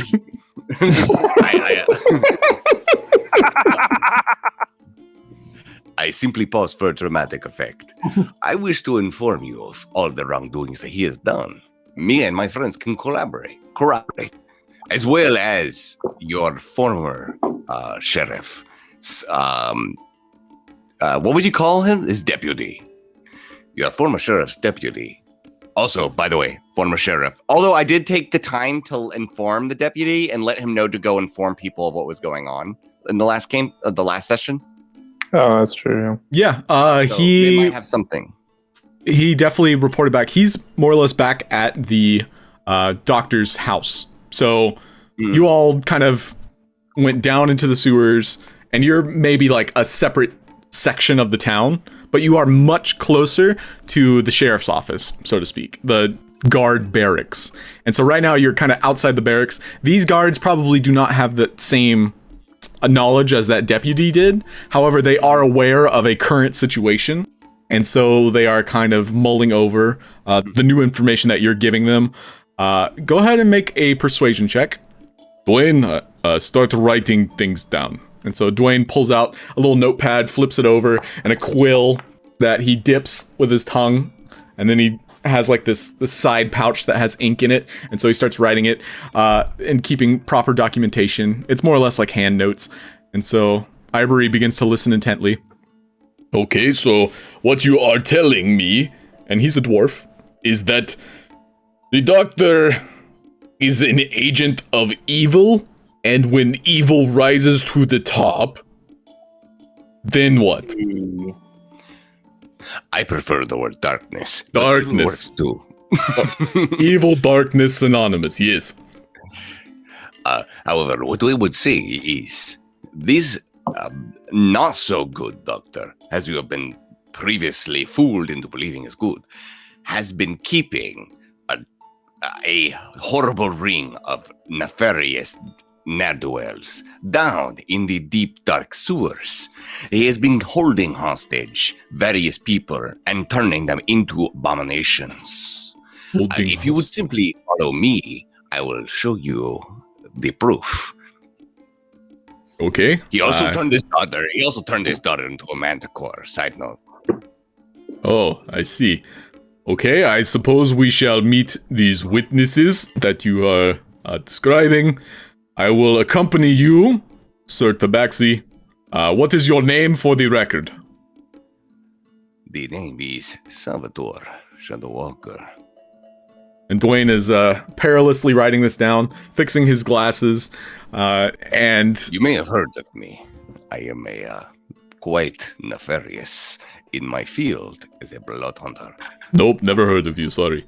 And so both of them head into the sewers. Meanwhile, you have the unconscious body of Dr. Elric. What are the rest of you doing? I'd like to follow stealthily along the rooftops. Who are you following? My friend Salvatore and the guards. Okay. You're accompanying them. And then, Alonso? I'm going to be just following behind them, but I'm going to try to see if I can keep an eye out for any of the tabaxis following us, see if they might be trailing us. Sure. Make your, with advantage, perception check, because you have the hunter's mark currently on Tito. It only lasts for an hour, but I imagine we maybe went going for what, like 30 minutes at this point? Yeah, this is essentially, the last 15 or so minutes. Okay. And I'm going to go ahead and lead them the exact path that we went through the sewers and instructing them on the things that we did along the way, sort of like a reverse chronology. Certainly. Okay, and Alonso, you are able to pinpoint, or at least get a vague idea that Tito is very far away. He's not in the vicinity, and that he is perhaps even underground. Okay, but yeah, basically I just don't see any capture. Yeah. Cool. And to clarify, he is the opposite direction as Salvatore and the guard are heading. So it's essentially like he split off, went his own direction, kind of like they forfeited, so to speak. And so I'm sticking with Kai and Laszlo because they're kind of soft, so I'm gonna make sure they're not. Yeah, I'm sticking with Kai and Laszlo. Okay. Where is Dr. Elric at this point? Dr. Elric Shoulder. is right here. Oh, you set him down.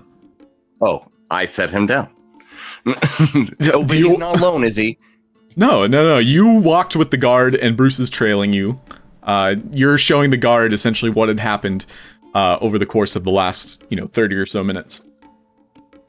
There's no reason for you to bring Dr. Elric with you. If you want to bring Dr. Elric with you, you did have him in your arms. It was presumed that you left him there.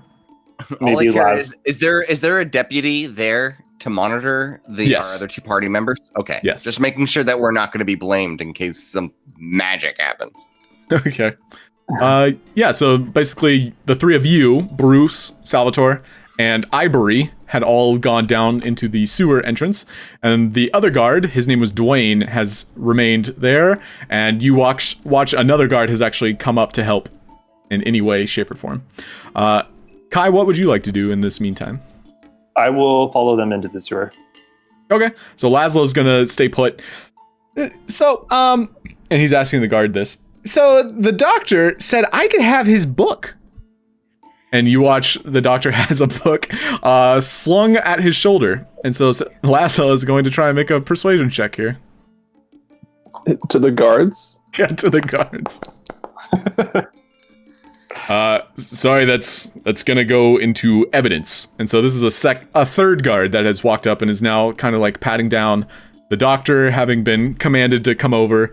We gotta bring him into the evidence room. Anything on the body.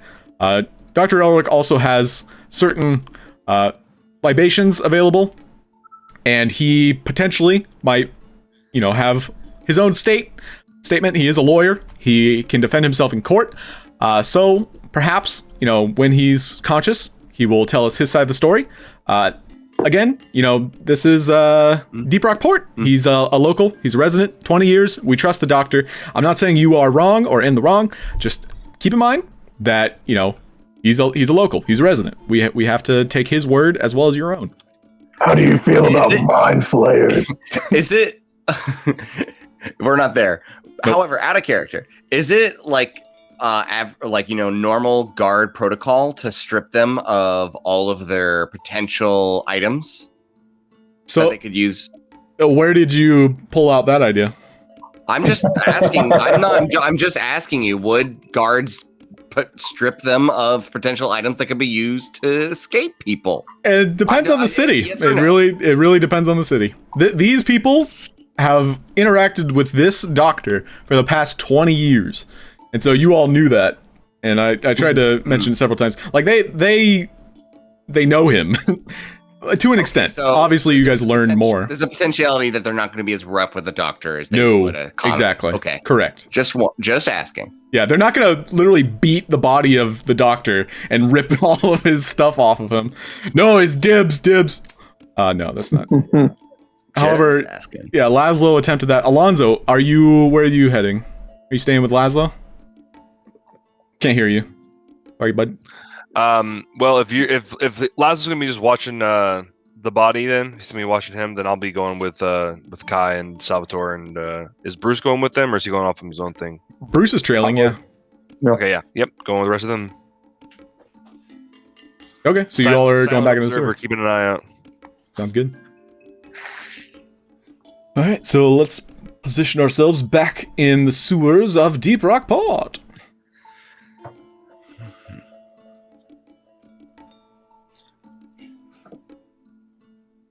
Nice little stay. Oh, Kai, you're covered in blood. My God.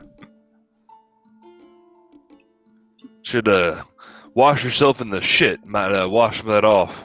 Yeah, I'll take care of myself once we find some clean water. In the meantime, I'm going to eat some Tide Pods to maybe give myself a little bit more energy. Out of character, I'm pretty sure you could cast shape water cantrip to like separate the water from the sludge. Like Just in the spell description, that's like a prestidigitation thing. Shape of Water is gotcha. yeah, but obviously he can do that. That's a thing he can do. Wait, it is? As in, like, you can use that spell and attempt to remove it, but it is specifically a prestidigitation type spell. Gotcha. That does that. No, I'm gonna wait to just find some clean water later. Yeah, it it killed me when I think it was last session when you guys landed in the sewer. You were like, "There's water," and then I was like, "No, sorry." Like you were excited for it. Anyway, you guys are following the guard down through the entrance in. The guard is kind of looking for someone who might be like pacing the sewers themselves, and you understand that he's looking for maybe like an attendee, maybe someone that also works for the guards or reports to the guards. You guys didn't pass anyone down here? Salvatore gives him a play-by-play of what has happened and who he should be looking for on the other side of our journey here at the doctor's office. You know, he lets him know that it's like, oh, it's Raul and Tito. These are obviously two individuals you should be on the lookout for that are obviously in cahoots with the bad doctor. Now that Salvatore starts trying to think that maybe people will get a little pickup. And he just sort of goes through and he gives them that idea that there is, I personally forget who the name of the deputy was, but maybe Salvatore remembers. So it was Henry and I want to say, what did you say, Bruce? I'll say Henry. Yeah, Henry was the sheriff. The deputy, I don't think we actually named the deputy. Now that I'm thinking back on it. Oh, the upstairs guy? Yeah, upstairs guy. Oh, no, I don't remember. Yeah, like he wasn't as important. Because side character. He had side character energy. Either way, yeah. Yeah, he was just there to help, and you guys kind of took Henry down below. There was likely a name thrown out. I'll say his name was like Alfred. Didn't Bruce stumble upon a random guard in the sewers? Bruce did, yeah. I did, but I was busy looking for him, so I didn't really pay him any mind. Was that a by the way, did you guys know there's a thieves guild under your city? Thieves Guild, eh? Listen, We can get to that later, though. I hate to be realistic about the situation, but there's thieves guilds in every city. And me, personally, I can only attend to the crime I see. And well, as much as I'd like to attend to that crime, it's more or less outside of my power and what I have available to control it. I hope that you understand that. Are you trying to stop justice? What are you suggesting, sir? That I barge into every building and say, "Oh, it's a theft guild"? Not on your own, but I'm saying you have the ability to get the ranks to take care of these things. We're reporting it to you. Isn't that what you're supposed to do? First of all, Otherwise, stay out the way, and we'll take care of it ourselves. we don't need vigilantes in our town, sir. You're not even from here. Why do you care? Let's stay focused on the task at hand. Okay, yeah. You can tell that this guard has like a quarrel now with Bruce, who seems to have like this justice intolerance. Justice intolerance. Okay, so you're moving down. Salvatore is explaining things as they happen. You can see pools of blood where Kai fell. There's even like a fake Kai kind of like shriveled up on the floor. So you're all following behind. He's an apparition. And so, because so many of you are accompanying this guard, all of your checks are made with persuasion. Who is leading the negotiations? I guess, I'll go ahead and say I am, because I've been leading them, but unless anyone else wants to speak up. I have -1 charisma. Same. You're the talker. I'll do the persuasion check then. Yeah, can I help? Is there any way to help a persuasion check? Yeah, you guys are essentially helping by being there and like sharing your side of the story. He's making the rolls, so he'll roll with advantage. Okay, got it.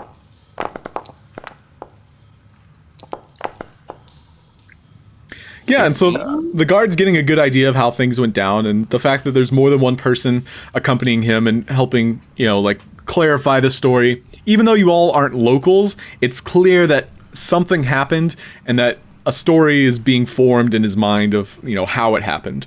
And so knowing that the doctor had, some kind of association with the sewers themselves, like he knew, perhaps like on his own guard duty, and just like his own interactions with the sewer itself, like there was a way for the doctor to come and go. And so where are you showing him next as you show him the battle scene? I'm going to move forward, and I'm going to go ahead and show him the abomination cages, or the prison that the doctor had put forth. Okay. And what would you like to tell him about that? Because the doctor never revealed anything about this. It was kind of something you stumbled into. These cages hold prisoners. Some were paid to be here. However, others very much would like to have left far before the time. Perhaps you could talk to this rat. Oi, I'll suck your dick. Suck your dick. Oh, God. Ignore that. He may like to suck your dick, but do not put your dick in there. I will tell you. Do not do that. I lost my teeth. It's good. Oh my God. Suck your dick. There are others to talk to as well. Perhaps they would. However, the rat here. Over here.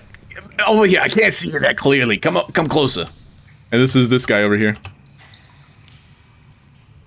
Don't talk to him. He's crazy, obviously.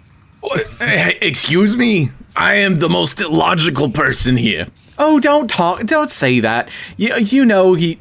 Listen, that, my friend, well, I can answer any questions you have about the doctor. And that's this woman here. However, you haven't gotten a good glimpse of what they look like yet. I'm too fearful to look into the darkness over there. So I do not know who this is. However, you are free to go and question them. Question everyone, I should say. I'd like to see if there's any of them that are particularly avoiding our eye contact.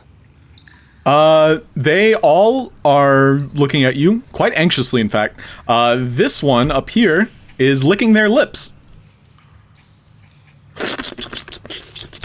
Hasn't said a word yet. Just kind of like staring you down.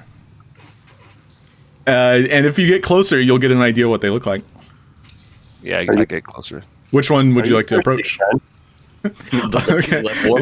You're approaching the licking lip one. Excellent choice. The lip licker. Lip licker. Here's what he looks like.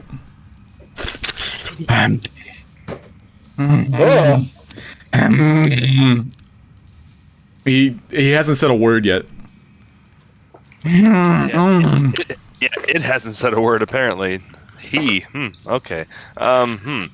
What the hell are you? Looks like a crab fucked up garlic bread. As you approach, he's going to start kind of like reaching towards you. His movements are slow, so you're not, in any danger. But it's clear like there's some kind of something behind the curtain that you aren't aware. Like you don't know what his motives are, like what he's trying to communicate. I'm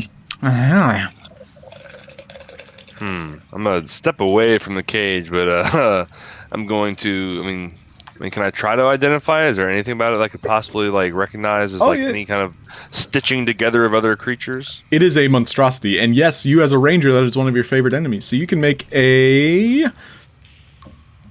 What would that be? I would say. I would say animal handling, to be honest, which is pretty good for you. Who's making all these water noises? It's not me. It's me. Yeah, so looking about him, this seems to be some kind of mutated human that has been either given some new DNA, like it was spliced in some way with a crab or some kind of crustacean. Okay. It's some kind of crab man. It's it's abomination of nature. This, you rat people. This Dr. Elric did this to you. You suck your dick? What? Like that as he is. Hey, come here. Come closer. You. Yeah. No, yeah. You, come closer. You'll start unbuttoning your pants. No, not that close. I wouldn't have come that close. I'm not sticking my crotch near the cage. All right, okay. How about you? Have you ever been to Hildenborough? Eroticism. As just from the interactions, you can tell that these two, the two northern cells, they are not cooperative. And Bruce, what did you ask? What did you ask him? Have you ever been to Hildenborough? Hildenborough.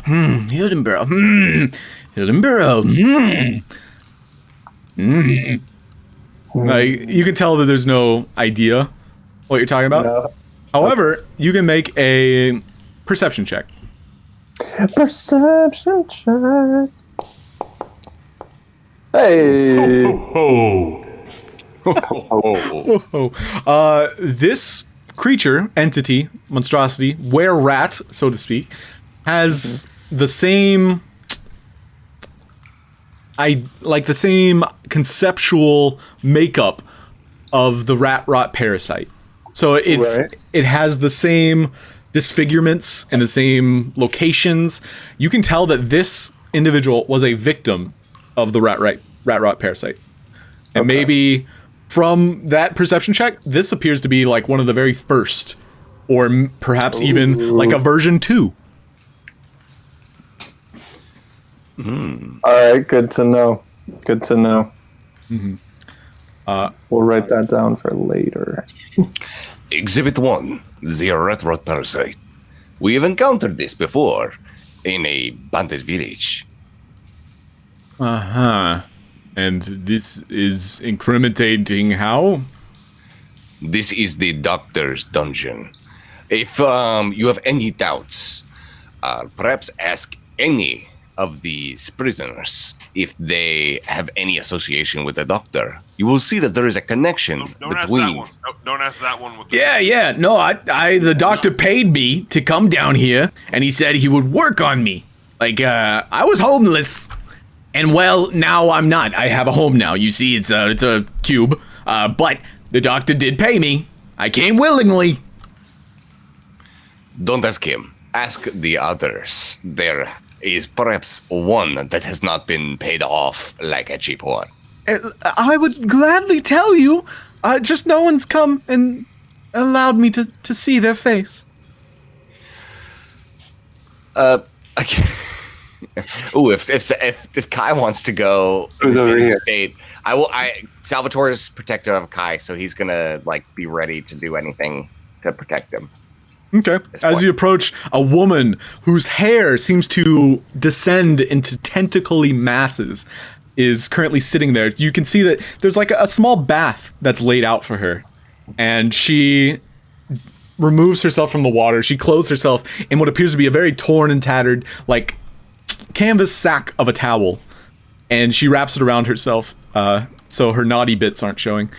Hi, my name is Esmeralda, and, well, I know what you came here for. The doctor, well, I can tell this is a shady business, an unfortunate series of events that has led to, well, my appearance. I myself was found without a home, without people to call my own, a family. I was thrown out on the streets for being disfigured, dismembered, and I was approached by the doctor. He found me, his good graces, and he promised to fix me, to resolve my body, and well, all the flaws that I saw myself. And he was true on his promises, and I can assure you that what he has done, I permitted. Well, Don't listen you're to an her. abomination. This is Kai who is speaking with her at the moment. Yes, Kai. Which flaws are you talking about? Well, my scalp, I was beaten by my ex-lover, and he was into some really kinky shit, and I just couldn't deal with it. I had run, and it's just so horrifying to reimagine everything that had happened to me. He had broken my leg and my escape, and I was able to conceal my identity for a time, but then he found me once more, and it was upon meeting the doctor that he was able to remedy my situation. He made me appear different than what I already was. And I was able to finally meet this individual, and she kind of like gestures towards her cellmate. Well, I've never really gotten to see his face, but I know he's a good person deep inside. Shut up!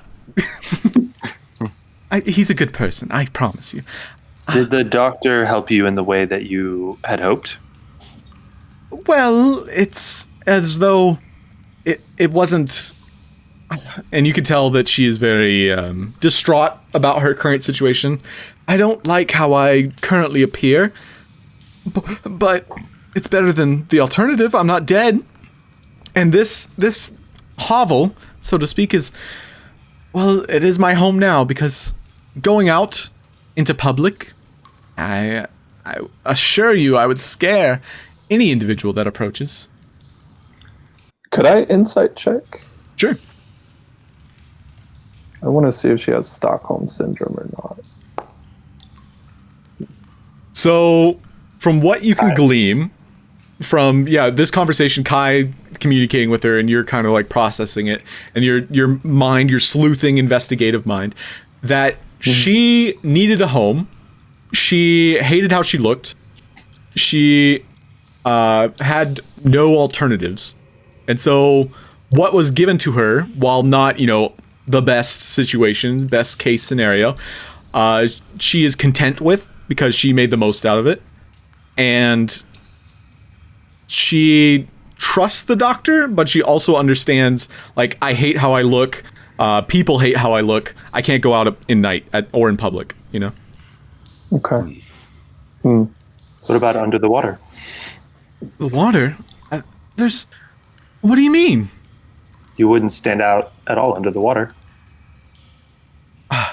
And you see her glimpse over back at the bath that's drawn for her. I do love the water now. It's as though it's my true home.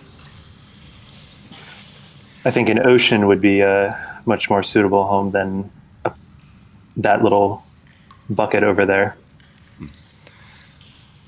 And if you are truly happy and free, you would not be locked in a cage. Why does the doctor lock you away as opposed to allow you to move freely?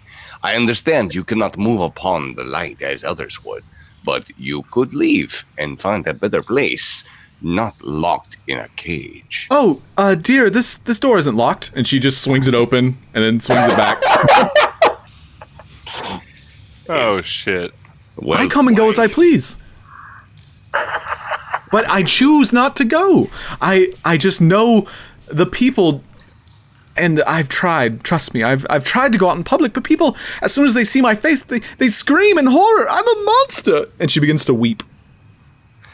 Salvatore turns his gaze away and then says, "You, my friend, in this cage, obviously are a prisoner, right?" That cage has a dead body. Well, the doctor obviously is not taking care of the people in his care. Obviously, that is illegal at some point. This is clearly a prison.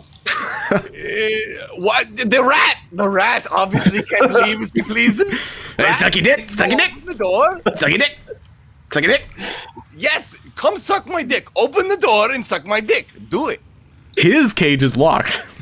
Who was her friend? There are some prisoners. Yeah. And so as you approach her friend, the one that is in the one cage to the north, you can tell that he also has some tentacly looking appendages. Hey, about time you spoke to me, huh? What took so long? Name's Carlos. Carlos, open the cage. I don't wanna. Can you open the cage? Yes. Then why didn't you go see your girlfriend over there? This is fucking ridiculous. You can tell he's a little bit distraught by that thought. I don't want her to see me. Okay, girlfriend, why didn't you open your cage and go and see him? I don't want him to see me. I am a monster. And you can tell that there's this clear relationship where they never really saw each other because they both hate how they appear. Salvatore is very distraught, and he's just like, it's just very fucking confusing. It's a fucking relationship. It says, but also saying that there's a true love issue here. Salvatore says, if she does not love you for who you are, then she does not truly love you. You should leave the cage and go and see her. Esmeralda, Yes? do you love me? Don't put me on the spot. Do you love me? Yes, I love you, Carlos. Carlos, like a weird octopus out of water, will crawl through the bars and Beautiful. crawl into her cage. This is who I am. And this is who I am. And they literally take 30 seconds to a minute just eyeing each other, consuming each other through their visceral senses. I've seen the hentai notice. Yeah. You watch Carlos place a tentacly arm on her shoulder, and it like suction cups to it, and he picks it up, puts it on her face, suction cups to it, and then puts it around the back of her neck and brings her in for a very sloppy, wet, octopusy kiss, and she's all about it. You can clearly see these people are insane. They've been held here to insanity. Kai is crying because he legitimately thinks this is beautiful.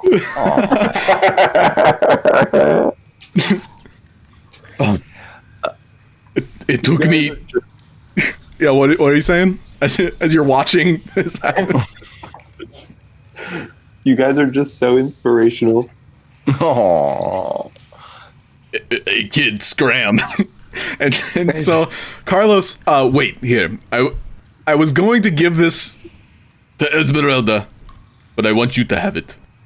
I found it while I was perusing the sewers. and he hands you a wooden ring. Me? And it's to Kai. There you go. You can pick it up. all right. Salvatore was the one that brought them together, but okay, whatever. And so this ring, as you gaze on it, it's made of very pristine wood. However, where a gem normally would be is like the indent of a clock. And as you're looking upon it, make an Arcana check. Ooh.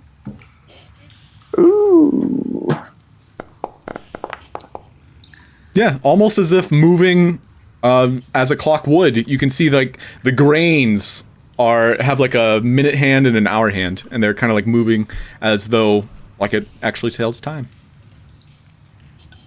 This is a fantastic gift. I cannot let this go without payment. And I give him 2 gold. Is it, Do you just hand him 2 gold while he's making out with his girlfriend? Oh, never mind. Not if he's actively back to making out with his girlfriend. He essentially gave you that so you'd leave him alone. But yeah, if you want to like make it rain on them while they're making out, sure. No, I'm gonna just watch. Okay. You need copper for that. Yeah, it's like you gesture the gold, but they're already like so enamored with one another that it's like, yeah, okay. Well, then Salvatore says, well, since obviously these 2 are willing participants, the one who's dead is obviously against his will. And since all these cages are apparently unlocked, he opens the door and shows the guard the dead body in there and searches for any kind of suspicious paraphernalia. Sure, make an investigation check. Did we also mention that he mutated his own daughter? I messaged that briefly, but not in detail. I'd like to reiterate that because this guard doesn't seem to understand what's going on.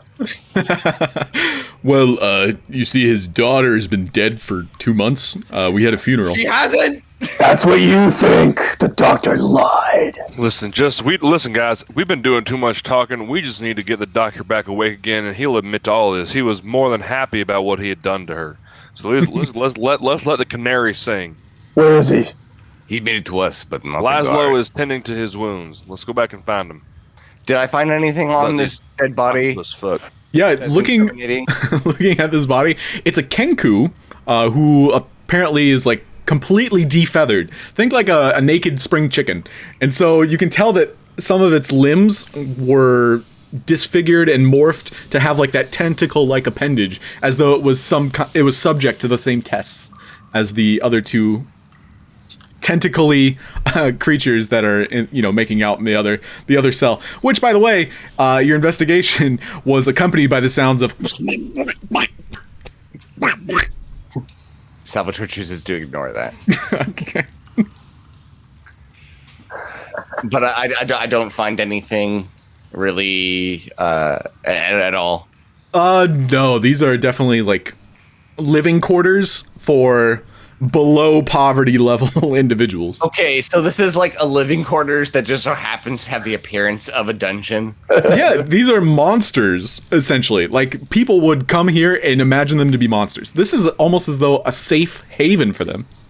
This is like It's almost as if it was made to make me think that it was something other than Of course. it was. Yeah, it looks like a prison. It looks like a prison, but these are, like, majority, save for the dick-sucking rat and the crab person.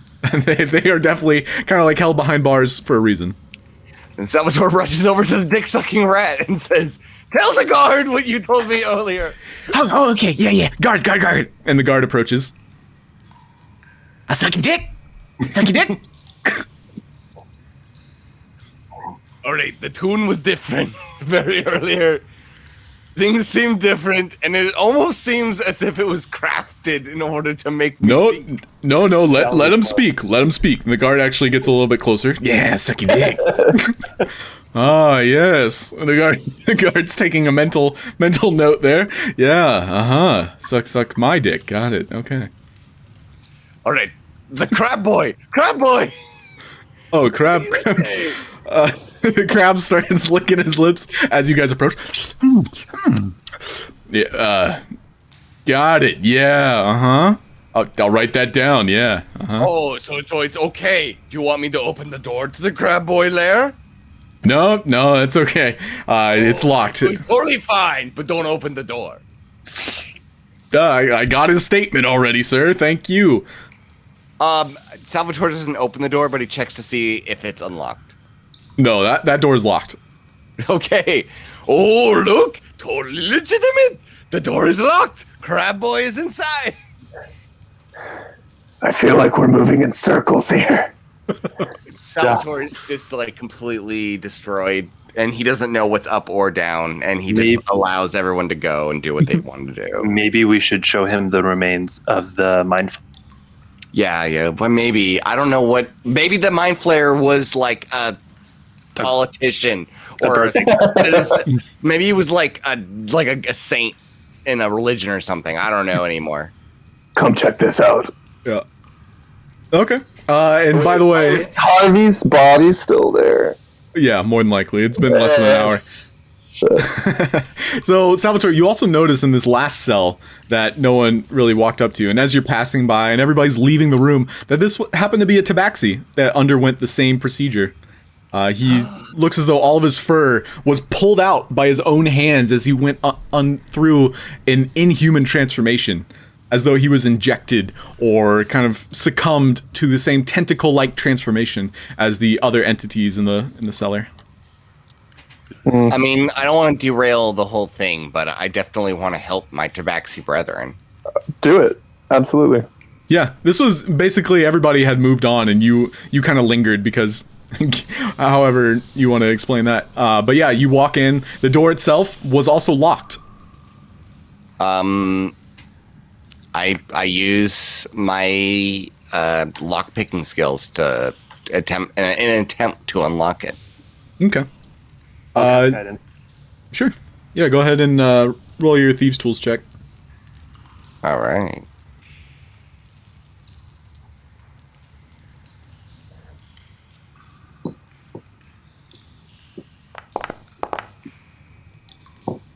Yeah, these doors are quite rusty. They're not very like secure. You can tell like these creatures, you know, they're either too stupid or they're smart enough to like not go out and kill people.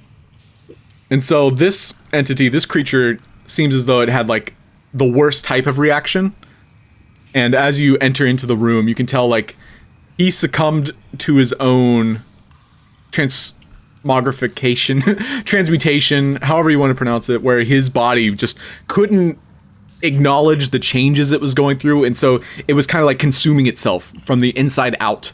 And you look at him and how much pain he must have gone through, as it looks as though he kind of tore off patches of his own fur. You can see that there's like indents in his eyes where it looks as though he was holding his head to prevent it from combusting in on itself. Like, this man suffered.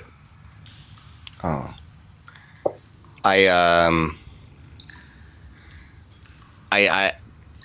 Salvatore goes towards him and he says, like, do you wish to continue as you are?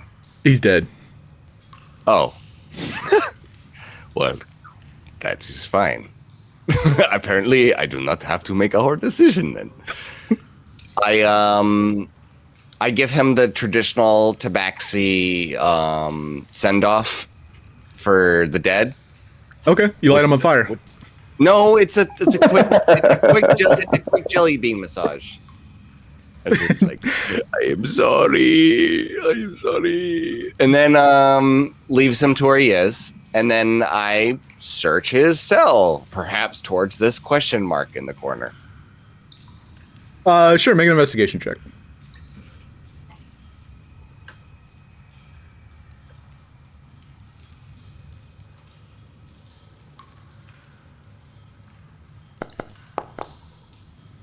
Yeah, underneath all the hay, you find a small satchel that has more or less like an adventurer's kit, like a backpack full of things. Like this guy was the quintessential like hobo with a stick and a small picnic bag, you know, attached to it. And so this was like his belongings before he essentially went insane. And out of all of the things that you rummage through, what catches your eye is a runestone. A Leo runestone. One you're very familiar with.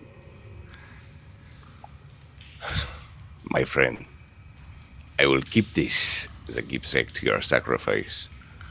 There's no like letter or anything to indicate who he's like his family is or anything? No, all of these individuals, and this is what you've gleaned from the conversations you've had with the sensible ones, is that they came here willingly. It was as though maybe they didn't have anywhere else to go. Like, this was like last ditch effort for money, or perhaps a place to live, like with the woman, like running away from ex-boyfriend. Like, all of these individuals may or may not have been here on their own volition.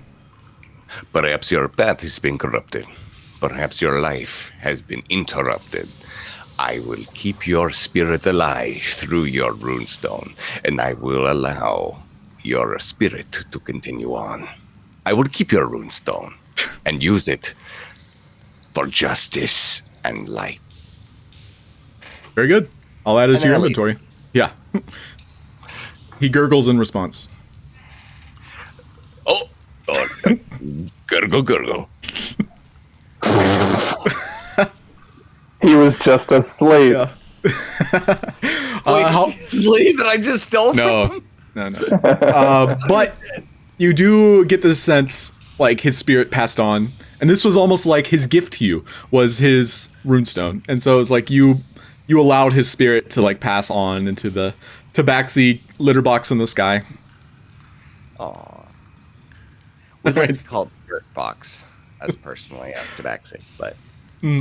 So you all are now making your way down the sewer. Where are you taking the guard now? The sensory deprivation chamber. Okay.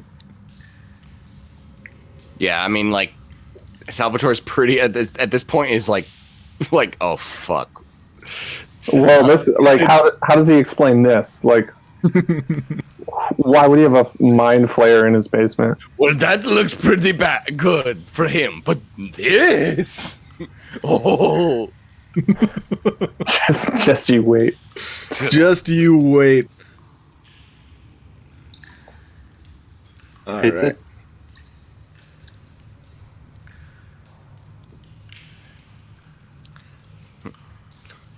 this looks pretty bad, huh?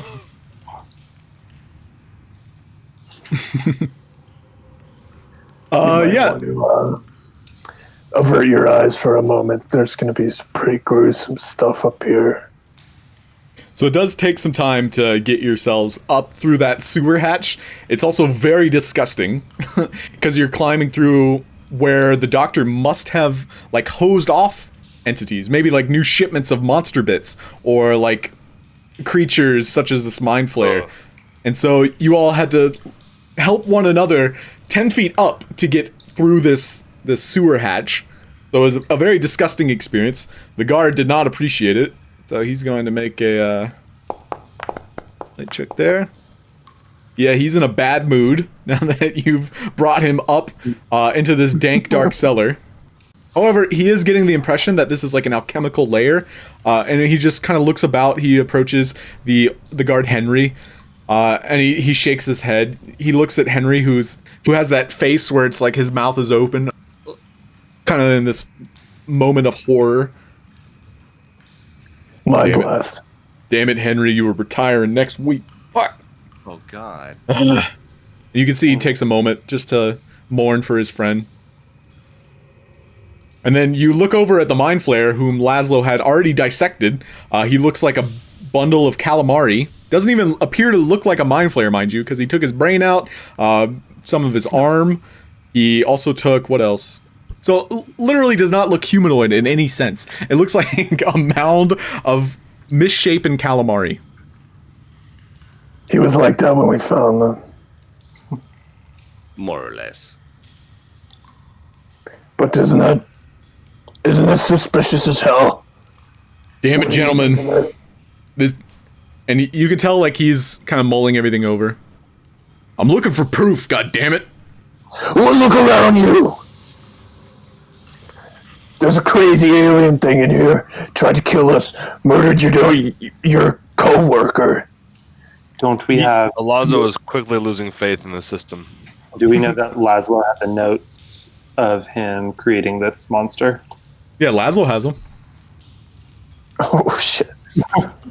We have notes back at Laszlo, so like there's more information after this. We're just giving you the visual This is just the tour. tour of horrors.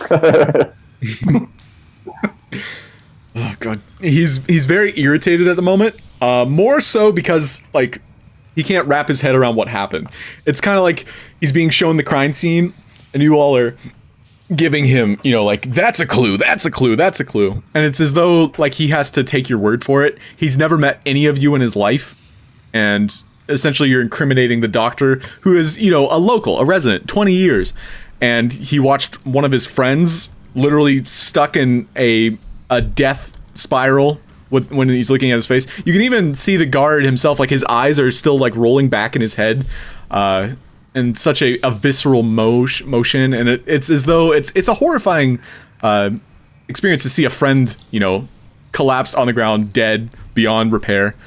And so he's going through. He notices that yes, this does spiral up into the doctor's chambers, like his actual home. So that is definitely in your favor. He'll go and he'll rummage through some of these boxes. However, there aren't any like foul goods. Oh, I take it back. Let's see if he finds any. I'd like to try my back to Laszlo. Ow! Oh my god. I tried to turn that down last time it happened, but there's no way to turn down that sound. So hindsight. Do you guys like the sounds when it's 1 in 20? I like it. Yes. Okay. I hate it when they're that mind-breakingly loud, though. The guard didn't find anything. Yeah, not always. The guard did not find anything incriminating in his office here, because he rolled so poorly. And however, he does have like a good idea, like, hey, shit went down. His guard's dead. A deputy might have more information. Anything else you'd like to convey? Does he have any kind of like common sense to know that like we could have totally gotten away with all of this? We could have totally killed the deputy. We could have just like left. Like, does he have any idea of like that could have happened? And that the fact that we're taking the time to show him everything like has some kind of like evidence, or not evidence, but like a little bit of a swing in our favor. Maybe not completely, but well, he doesn't trust you first and foremost because he doesn't know you. And so he's definitely got like his hand on his hilt this whole time, but you know, all of this coming to light, like it's definitely like interesting, and so he's trying to understand it. But again, he wasn't there, and his friend's dead. He's irritated and interested at the same time. So if you have more ways to persuade him, you should. Otherwise, like this is all he's getting.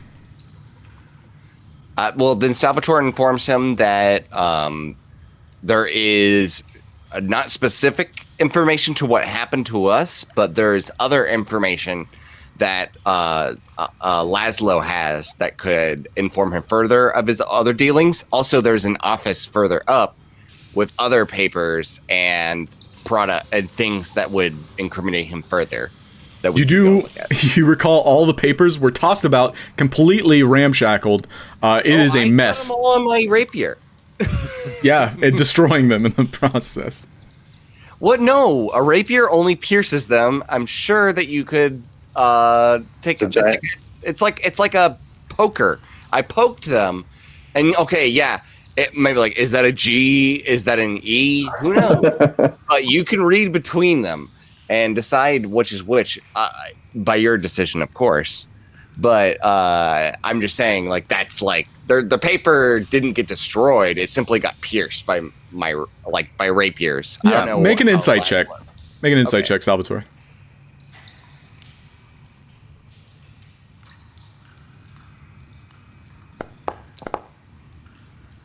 So, just to give you the idea, all of the papers that are above ground are legal. All of the papers below ground might be illegal. What's on the doctor might be illegal.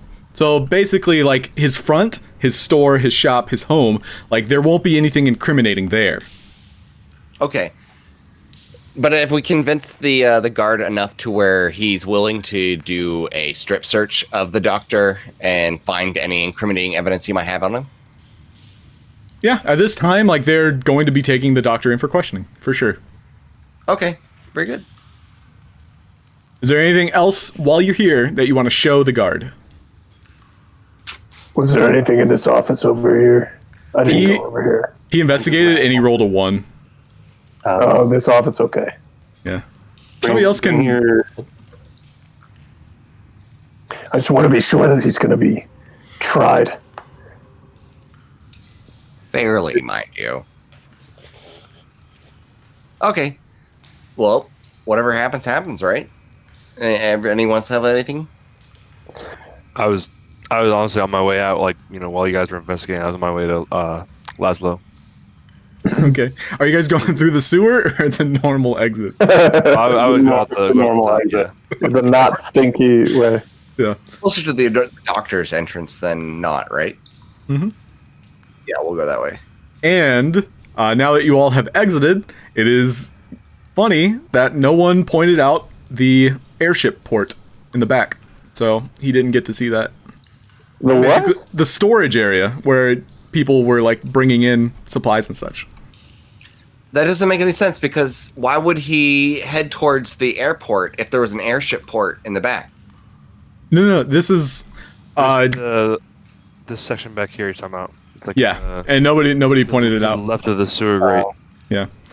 So I tried to make it seem as though like, what else would you like to? But yeah, you guys exited. And so now you're standing They'll in do his a thorough his home. investigation later. Yeah, they might. They Like, might. it's done now, but I'm just trying to like I won't hold anything up. I'm confused, but we'll talk about it later. Right. I more or less, as the DM, I'm trying to give you all ways to incriminate the doctor. The more persuasive you are, the better. The more information you bring to light, the better. Like, i.e., the secondary entrance where he probably had goods coming in and out. Or, like, it's clear that he did see things that incriminated him, i.e. the sewer exit, i.e. the jail cells, i.e. the mind flayer resting on a slab and his dead guard friend. And you all are definitely not... Well, you're not really incriminating yourselves, which is a good thing. Okay. The best we can hope for. Yep. I don't want any long, lengthy investigation. I want to continue us on. But where is the airship? Because I don't even remember that. Yeah, I don't recall this. So yeah. Up here. Over there. Okay. Oh, I didn't go in there at all. Yeah, okay. I didn't go there either. So yeah, Yeah. that makes sense. That makes sense why I don't remember it. Okay, no worries. That was me. That was me and Kai and Laszlo, I think. Oh, whoops. Maybe not Kai at all, actually. Maybe I might have. I didn't remember it. I remember it being like a way to smuggle in and out, but it didn't register to me just now. So Yep. We'll just make sure that he will emphasize for Laszlo to give those notes. Yeah. Yeah, the guards know this is all the doctors, I hope. If they don't think, oh yeah, this area in the next room over, that's definitely not the doctors, even though it's connected to them. It's got a lot of sneaky stuff going on. Mm-hmm. Makes sense. Yes. I'm just pointing out that there were other things to share. That is all. And it's not as though, like you failed because you didn't share that one thing. No, it just makes me feel real bad that we didn't. But it's all part of D&D. I'm having fun over here, boys. Yeah, right. Great. So, I don't know why it's been adding random conditions to everybody lately. That's weird. Yeah. Hard mode. Yeah. Every time I update something, it breaks something else. So it's always fun. So you all make your way out of the very tattered and torn alchemical lab. And it's roughly a quarter mile from the guards barracks that you all had the alchemist, Dr. Elric, laid out. And as you approach, they're all in the same location. You can see there's actually a crowd that's beginning to gather that is all looking at over the doctor. Is he going to be okay? Dr. Elric, are you going to be okay? And Dr. Elric is actually getting to his feet. He's been administered some kind of remedy from Laszlo specifically. And so the doctor is now conscious once again.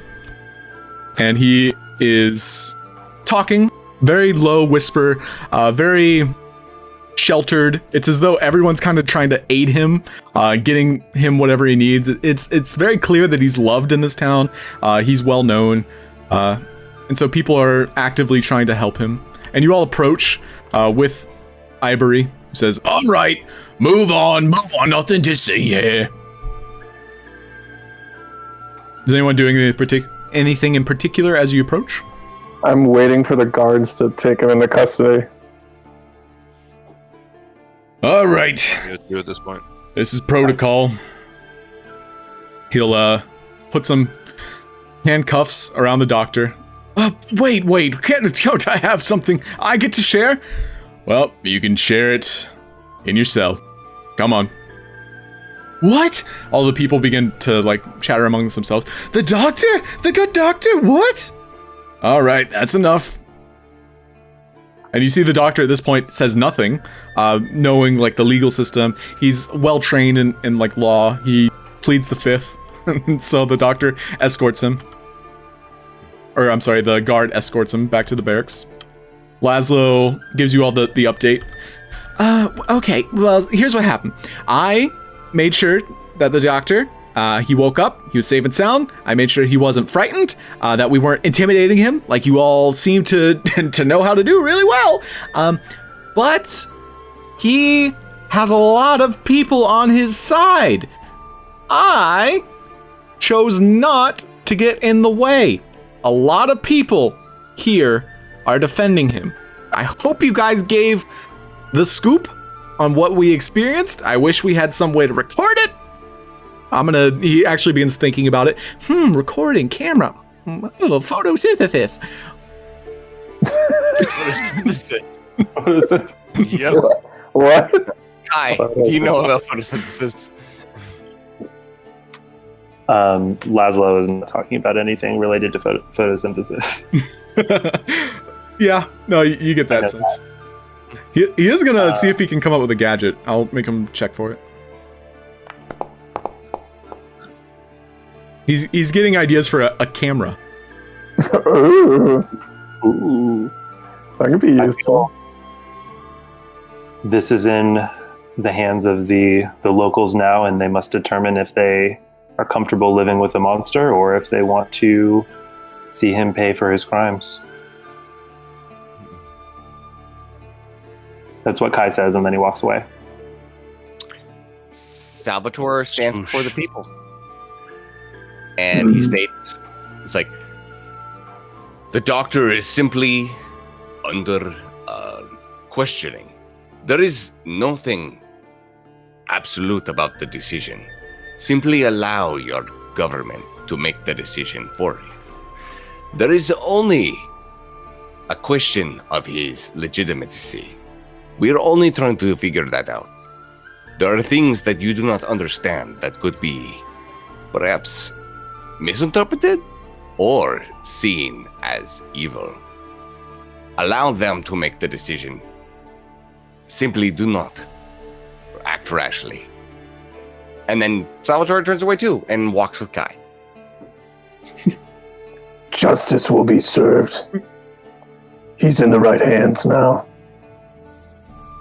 Now, join me. Where am I gonna get my medication? I need my insulin. What about my aspirin? I have in terrible pain. I was going to see the doctor this evening. Oh, what are we gonna do?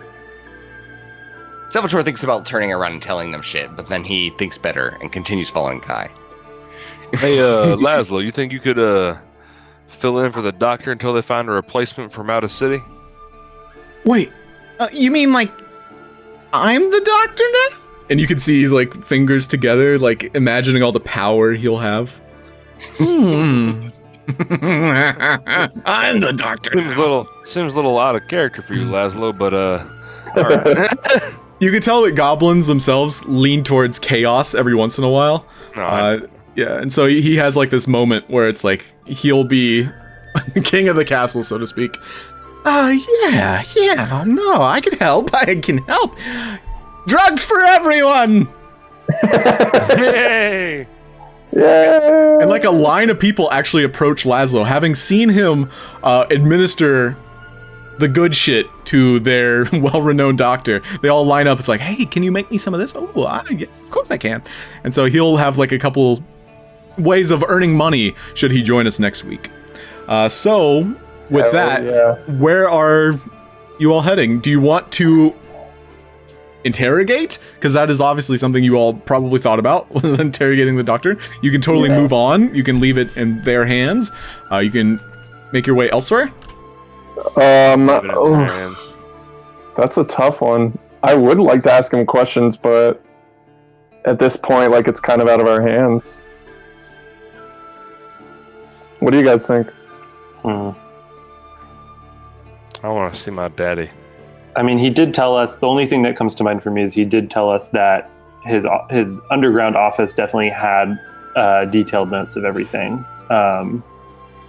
Even though the guard we were with didn't find anything, that's what I remember from him telling me when we were interrogating him underground. Okay.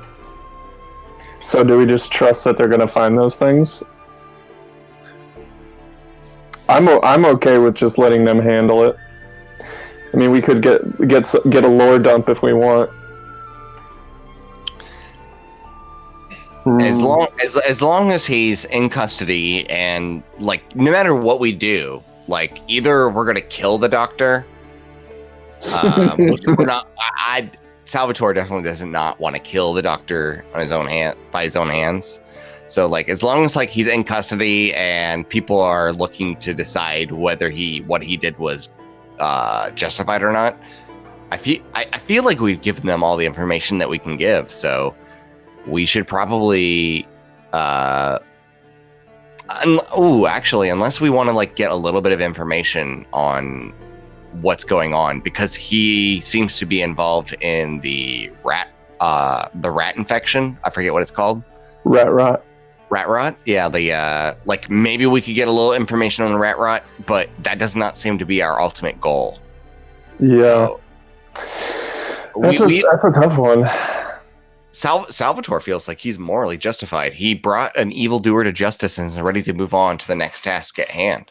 But if whatever his party wants to do. Yeah, I'm in the same boat. We got him in custody. They have the means to search and figure it out for themselves. And in the off chance that he makes a really good case, we won't be around. So we'll just see him late campaign as the big bad. You gotta. Yeah. I mean, I think like he's the mayor now. Yeah. Just to clarify, no one told us to stay in town. Right? No. Right. Well, we were on our way to go see Alonso's dad, and then go collect our bonus. Is that right? Your bonus is in Call Gaia, and there's just to help give you an idea of where everything's located. Let me see if I can pull up the map for you. Yeah. Ooh. Yeah. Yes, this is my favorite. And so as you're looking at it, the very bottom right, you see that next to the Virgoan symbol, which is that M, that is where you currently are, that ledge with a cave. That is the Deep Rock Port. And so the way you can get back to Call Gaia is leaving here to go directly Call Gaia, taking an airship, which might cost you a couple gold each. Or you can take the train, which is also in Deep Rock Port, that goes to Deep Rock City, where you see the word Deep Rock. That's Deep Rock City. You can see Hildenborough down there on the bottom right too. That's where you were. And so in Deep Rock City, there's also a train that leads to Gardenia, which is near the top right. And there's also a train that leads to Choten, which is the far left. Okay. What's the Choten again? Yeah, Choten is the city of samurais. Ooh. Okay. Was there anything we needed to do there? No. I gave you all that newspaper, and that kind of gives you, like, plot hooks. Okay. So... What's the Tabaxi city, by the way? It's the one directly north. So if you were to leave on foot, you can leave here or Deep Rock to go to Catan. However, you are aware Alonso would love to visit his father in Deep Rock. Yeah. Oh, that's step one for sure. I would like to visit. So should we just do that and then figure it out later, afterwards? Yeah. Everyone, at least Salvatore wants to satiate Alonso's father quest. So at least say hi. Oh, yeah, I agree. Okay, so you all make your way to the train station then. Is that correct? Mm-hmm. Yeah. Yep. Okay. Everyone make perception checks. I love how we just stirred up all this shit and we're like, all right, see you later. It's not our problem. We're trying to help everybody. That's true, yeah. Kai's looking for a public fountain to bathe himself in. Sure. So yeah, your eye immediately glimpsed this fountain here. And hey, the doctor in your town is super corrupt. So yeah, I'm casting deep water to make a little shower. Make a performance check, or if you're being stealthy, make a stealth check. I'm more like oblivious, as if this wouldn't be a weird thing to do. Okay. You actually see a couple guards that are approaching you. Several civilians were like, "There's a homeless man in the fountain." A guard approaches. Sir, can you not? What seems to be the problem? he sees your features, and it's almost as though you are more so a Triton, because not a lot of people have seen Genasi in their lifetime. Tritons, by the way, are more like fish people, and so they have the gills as well as very prickly, scaly like ears as well as teeth, fingernails. So you close up are completely different, but from far away you seem to be more like a Triton type, like a fish person. And so as he approaches, you're Genosi. Oh yes. Sorry to, be out here in public like this. I was just focused on cleaning up. I didn't want to walk through this city all covered in sewer shit. And he looks to be kind of like a religious type. And he says, Gaia bless us. I will tell the town that you are giving us your blessing for Gaia. And he kind of like chaperones some people to just make way, go away, don't watch. He's doing special stuff. And so you're just like rubbing your pits in the fountain. Thank you, sir. Yeah, he's giving you like the thumbs up. I'll finish up and leave and wave that I'm on my way out. Yeah, you leave some of your blood, but your blood actually turns to like this translucent fluid that kind of leaves this shimmering glow to the water itself. And it's almost as though you did it on purpose, and like the fountain looks a lot more pristine. It looks as though you cleaned it in a way. I cleaned it all. Nice. Everyone with your perception checks, however, making your way to the train station, you can see that there's one specific track that leads deeper into the cavernous opening that you're currently stationed in. Just as a reminder, I don't have the map readily available. Oh wait, here's the image though. Like, this is the idea of what Deep Rock Port looks like. And so in the very deep end of the cave itself is that one tunnel, that one train station that leads deeper inward. There's definitely like a station in terms of like repairs. Like the track itself has a split where sidecars could be used for repair. But this train station, it's a very clear one engine that goes in and back. So it's like roughly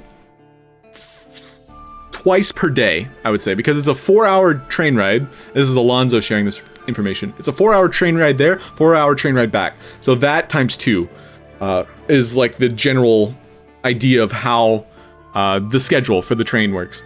And so as you all are paying your fare to get onto the train, you acknowledge that it's about an hour or so before the train arrives. So you all can take this time to shop, but one thing you all gain is a level. Ooh. Yes! How much is the ticket? The ticket itself is 1 gold piece. Beautiful.